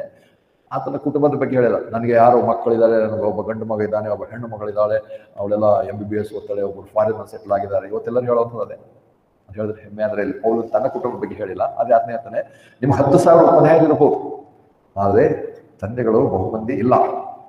ಈಗ ಹೇಳ್ತಾನೆ, ನಾನೇ ನಿಮ್ಮನ್ನು ಸುವಾರ್ತೆ ಮೂಲಕ ಕ್ರಿಸ್ತ ಯೇಸುವಿನಲ್ಲಿ ಪಡೆದನು, ನಾನೇ ನಿಮಗೆ ತಂದೆಯಾಗಿದ್ದೇನೆ. ಇವತ್ತು ಪೌಲನ ನೋಡುವಾಗ ಇಲ್ಲಿ ಇವತ್ತು ಫಾದರ್ಸ್ ಡೇ ಅಂತ ಹೇಳಿ ನೋಡುವಾಗ ಪೌಲನ ತಂದೆ ಆಗಿರುವಂಥನ್ನು ನೆನಪು ಮಾಡ್ಕೊಳ್ಳೋಣ. ಅದೇ 2 ಕೊರಿಂಥ 12ನೇ ಅಧ್ಯಾಯ 14-12 ನೋಡ್ತೇವೆ. ಅದೇ 2 ಕೊರಿಂಥ ಅವಲೇ ನಾವು ನೋಡಿದ್ದೇವೆ. 2 ಕೊರಿಂಥ 12ನೇ ಅಧ್ಯಾಯ 14-15 ವಚನಗಳು. ಈಗ ನಾನು ನಿಮ್ಮ ಬಳಿಗೆ ಬರೋದಕ್ಕೆ ಸಿದ್ಧವಾಗಿರೋದು ಇದು 3ನೇ ಸಾರಿ, ಮತ್ತು ನಾನು ನಿಮಗೆ ಭಾರವಾಗಿರುವುದಿಲ್ಲ. ನಾನು ನಿಮ್ಮ ಸ್ವತ್ತನ್ನು ಆಶಿಸದೆ ನಿಮ್ಮನ್ನೇ ಆಶಿಸ್ತೇನೆ. ಯಾಕಂದ್ರೆ ಮಕ್ಕಳು ತಂದೆ ತಾಯಿಗಳಿಗೋಸ್ಕರ ಆಸ್ತಿಯನ್ನು ಕೂಡಿಸಿರುವತಕ್ಕದಲ್ಲ, ಆದರೆ ತಂದೆ ತಾಯಿಗಳ ಮಕ್ಕಳಿಗೋಸ್ಕರ ಕೂಡಿಸತಕ್ಕದ್ದು. ನಾನಂತೂ ನನಗಿರುವುದನ್ನು ನಿಮಗೋಸ್ಕರ ಅತಿ ಸಂತೋಷದಿಂದ ವೆಚ್ಚ ಮಾಡುತ್ತೇನೆ, ನನ್ನನ್ನೇ ವೆಚ್ಚ ಮಾಡಿಕೊಳ್ಳುತ್ತೇನೆ. ನಾನು ನಿಮ್ಮನ್ನು ಹೆಚ್ಚಾಗಿ ಪ್ರೀತಿಸಿದ್ರು, ನೀವು ನನ್ನನ್ನು ಕಡಿಮೆಯಾಗಿ ಪ್ರೀತಿಸ್ತೀರಿ. ಮುಂದೆ ಸಂಗತಿ ಅಲ್ಲೇ ಹೇಳ್ತಾನೆ, ತಂದೆ ತಾಯಿಗಳು ನೋಡ್ತೇವೆ, ಮಕ್ಕಳು ತಂದೆ ತಾಯಿಗಳ ಆಸ್ತಿ ಅಲ್ಲ, ತಂದೆ ತಾಯಿಗಳೇ ಮಕ್ಕಳಿಗೆ ಆಸ್ತಿ ಮಾಡ್ತಾರೆ. ಹೌದು, ಆದರೆ ಇವತ್ತು ಲೋಕದ ಪರಿಸ್ಥಿತಿ ನೋಡಿದ್ರೆ ಅನೇಕ ಮಕ್ಕಳು ತಂದೆ ತಾಯಿಗಳು ಅದೇ ಬ್ಲೇಮ್ ಮಾಡ್ತಾ ಇರ್ತಾರೆ, ನಮ್ಗೇನು ಆಸ್ತಿ ಮಾಡಿದ್ರು, ನಮ್ಗೇನು ಆಸ್ತಿ ಮಾಡಿದ್ರು. ಹೌದು, ಅದು ಲೋಕದಲ್ಲಿ ಸಿಕ್ಕಿಲ್ಲ, ಅಥವಾ ಅನೇಕರಿಗೆ ಆಗಿರ್ಬೋದು, ಅನೇಕರು ಆಗಿರ್ಲಿಕ್ಕಿಲ್ಲ. ಅದೇ ಪೌಲನಾದ್ರಿಗೆ ಅಂತಾರೆ, ನಾನು ನಿಮ್ಗೆ ಆಸ್ತಿ ಮಾಡ್ಕೊಡ್ತೇನೆ. ಅದೇ ಈ ಆಸ್ತಿ ಯಾವುದು? ಲೌಕಿಕವಾಗಿ ನಾನು ನಿಮಗೆ ಪ್ಲಾಟ್ ಸೇರಿಸ್ಕೊಟ್ಟಿದ್ದೇನೆ, ಮನೆ ಕಳಿಸ್ಕೊಟ್ಟಿದ್ದೇನೆ, ಕಾರುಗಳು ಇಸ್ಕೊಟ್ಟಿದ್ದೇನೆ ಹೇಳ್ತಾರಲ್ಲ, ಆದರೆ ಆತ್ಮಿಕವಾಗಿ ಆತನ ಸಂಗತಿಗಳು ಹೇಳ್ತಾರೆ. ಆ ರೀತಿಯಾಗಿ ನಾನು ನಿಮ್ಮನ್ನು ಏನಂತಾರೆ ಮೆಚ್ಚಿದ್ದೇನೆ, ಪ್ರೀತಿ ತೋರಿಸ್ತೇನೆ, ನಾನು ನಿಮಗೆ ತಂದೆಯಾಗಿದ್ದೇನೆ. ನಾನಂತಾರೆ ನೀವೆಲ್ಲರೂ ನನಗೆ ಮಕ್ಕಳು. ಯಾಕಂದ್ರೆ ಮಕ್ಕಳು ನೀವೆಲ್ಲರೂ ಮಕ್ಕಳು. ತಂದೆ ತಾಯಿಗಳಿಗೋಸ್ಕರ ಆಸ್ತಿ ಕೂಡಿಸಿದಲ್ಲ, ಆದರೆ ತಂದೆ ತಾಯಿಗಳು ಮಕ್ಕಳಿಗೋಸ್ಕರ ಕೂಡಿಸ್ತಿದ್ರು. ನಾನಂತೂ ನನಗಿರುವುದನ್ನು ನಿಮಗೋಸ್ಕರ ಅತಿ ಸಂತೋಷದಿಂದ ವೆಚ್ಚ ಮಾಡ್ತೇನೆ, ನನ್ನನ್ನೇ ವೆಚ್ಚ ಮಾಡಿಕೊಡುತ್ತೇನೆ. ಪೌಲನ ಎಂಥ ತಂದೆ ಆಗಿರೋದ್ರೆ ತನ್ನನ್ನೇ ವೆಚ್ಚ ಮಾಡುವಂತಹ ತಂದೆಯು ಪೌಲನಾಗಿರ್ತಾರೆ. ದೈಹಿಕವಾದಂಥ ಪೌಲನ ಮಕ್ಕಳ ಬಗ್ಗೆ ಹೇಳ್ತಲ್ಲ, ದೈಹಿಕವಾಗಿ ತಂದೆ ಹೇಳ್ತಲ್ಲ, ಆತ್ಮಿಕವಾದಂಥ ತಂದೆಯಾಗಿ ಆಗ್ತದೆ. ಒಂದು ಕೊನೆ ವಚನ ನೋಡ್ಬೋದು, 1 ಥೆಸಲೋನಿಕ 2:11 1 ಥೆಸಲೋನಿಕ 2:11 1 ಥೆಸಲೋನಿಕ 2:11 ತಂದೆಯು ತನ್ನ ಮಕ್ಕಳಿಗೆ ಹೇಗೋ ಹಾಗೆಯೇ ನಾನು ನಿಮ್ಮಲ್ಲಿ ಪ್ರತಿಯೊಬ್ಬನಿಗೆ ಬುದ್ಧಿ ಹೇಳುತ್ತಾ ಆಧರಿಸುತ್ತಾ ಬಂದೆವು, ಮತ್ತು ತನ್ನ ರಾಜ್ಯಕ್ಕೂ ಮಹಿಮೆಕಾರ ದೇವರಿಗೆ ನೀವು ಯೋಗ್ಯರಾಗಿ ನಡೆಯಬೇಕೆಂದು ಖಂಡಿತವಾಗಿ ಇದ್ದೇವೆಂಬುದು ನಿಮಗೆ ತಿಳಿದಿದೆ. ಇಲ್ಲಿ ಹೇಳ್ತಾನೆ, ತಂದೆ ತನ್ನ ಮಕ್ಕಳಿಗೆ ಹೇಗೋ ಹಾಗೆಯೇ ನಾವು ನಿಮ್ಮಲ್ಲಿ ಪ್ರತಿಯೊಬ್ಬನಿಗೆ ಬುದ್ಧಿ ಹೇಳೋದು. ಇಲ್ಲಿ ದೇವರ ಸೇವಕನ ಲಕ್ಷಣ ಆಗಿರುತ್ತದೆ. ಪೌಲನು ಕೇವಲ ನಾನು ಅಪೋಸ್ತಲನಾಗಿದ್ದೇನೆ, ನಾನು ದೇವರ ಇಂಥ ಒಬ್ಬ ಏನಂತಾರೆ ಮಿನಿಸ್ಟರ್ ಸೇವಕನೇ. ಆದರೆ ಇವತ್ತು ಇಂಗ್ಲೀಷ್ನಲ್ಲಿ ಮಿನಿಸ್ಟರ್ ಹೇಳ್ಕೊಳ್ಳೋಕೆ ಬಹಳ ಜನ ಇಷ್ಟ, ಅದೆಲ್ಲ ಹೇಳ್ತಾರೆ. ನಾನು ಪಾಸ್ಟರ್, ನಾನು ಫಾದರ್, ಅಥವಾ ನಾನು ರೆವರೆಂಡ್, ಅಪೋಸ್ತಲ, ಏನೆಲ್ಲ ಇಲ್ಲಿ ಆತ್ಮೀಯತನ ಇಲ್ಲ. ನಾನು ನಿಮಗೆ ತಂದೆಯಾಗಿದ್ದೇನೆ, ಅಷ್ಟೆಲ್ಲ ತಂದೆಯಾಗಿದ್ದು ನಾನು ನಿಮಗೆ ಬುದ್ಧಿ ಹೇಳ್ತೇನೆ, ನನಗೆ ಆಧರಿಸ್ತೇನೆ. ನಮ್ಮಲ್ಲಿ ಯಾವಾಗಲೂ ಅವೆರಡು ಬೇಕು. ಕೇವಲ ಬುದ್ಧಿ ಒಂದೇ ಅಲ್ಲ, ಅದೇ ಆಧರಿಸಲಿಕ್ಕೆ ಸಂತೈಸಲಿಕ್ಕೆಂದ ಕೂಡಿರುವಂಥ ಬುದ್ಧಿ ಹೇಳುವಂಥ. ಇವತ್ತು ಫಾದರ್ಸ್ ಡೇ ನೋಡುವಾಗ ನಾವು ಪೌಲನ ಜೀವನ ನೋಡಬೇಕು. ಆತನ ತನ್ನ ಸ್ವಂತ ಮಕ್ಕಳು, ತನ್ನ ಕುಟುಂಬ ಹೇಳ್ತಲ್ಲ, ಆದರೂ ಆತನು ಹಾಗೆ ಇರದಿದ್ದರೂ ಕೂಡ ಆತನು ತಾನು ತಂದೆಯಿಂದಾಗಿ ಆತನ ಹೇಳಿದ, ಅದು ವಿಶೇಷವಾಗಿರುತ್ತೆ. ಮತ್ತು ತಂದೆಯ ಪ್ರೀತಿಯನ್ನು, ತಂದೆಯ ಏನಂತಾರೆ ಎಚ್ಚರಿಕೆ ಮಾತುಗಳು, ತಂದೆಯ ಸಲಹೆಗಳು, ತಂದೆಯ ಆದರಣೆಗಳನ್ನು ಕೂಡ ಕಲಿಸಿದ್ದಾನೆ. ಅದಕ್ಕೋಸ್ಕರ ಆ ಪೌಲನಿಗೋಸ್ಕರ ದೇವ್ರಿಗೆ ಸ್ತೋತ್ರ ಹೇಳೋಣ. ನಮ್ಮನ್ನು ದೇವ್ರು ಯಾರು ತಂದೆಯನ್ನಾಗಿ ಮಾಡಿದ್ರು ಅದಕ್ಕೆ ಸ್ತೋತ್ರ ಹೇಳೋಣ. ಎಲ್ಲ ತಂದೆಗಳು ಹಾಗಿರ್ಲಿಕ್ಕಿಲ್ಲ, ಅದಕ್ಕೋಸ್ಕರ ಅಂತ ತಂದೆಯಂದರೂ ದೇವರು ಮಾತನಾಡಿ ಸರಿಪಡಿಸಲಿಂದಾಗಿ ಪ್ರಾರ್ಥನೆ ಮಾಡೋಣ. ನಮಗಿರುವಂಥ ತಂದೆಯಂದಿರು ಚೆನ್ನಾಗಿರುವಾಗ ಅದಕ್ಕೆ ದೇವ್ರಿಗೆ ಸ್ತೋತ್ರ ಹೇಳೋಣ. ಅವ್ರಿಗೆ ಏನಂತಾರೆ ಇನ್ನೂ ಹೆಚ್ಚಿನ ಪ್ರೀತಿ ಗೌರವ ಸಲ್ಲಿಸೋಣ. ಮತ್ತು ನಾವು ಕೂಡ ಆ ಒಂದು ಮಾದರಿಯ ತಂದೆಯಾಗಿ ನಾವು ಜೀವಿಸೋಣ. ಪ್ರಾರ್ಥನೆ ಮಾಡೋಣ.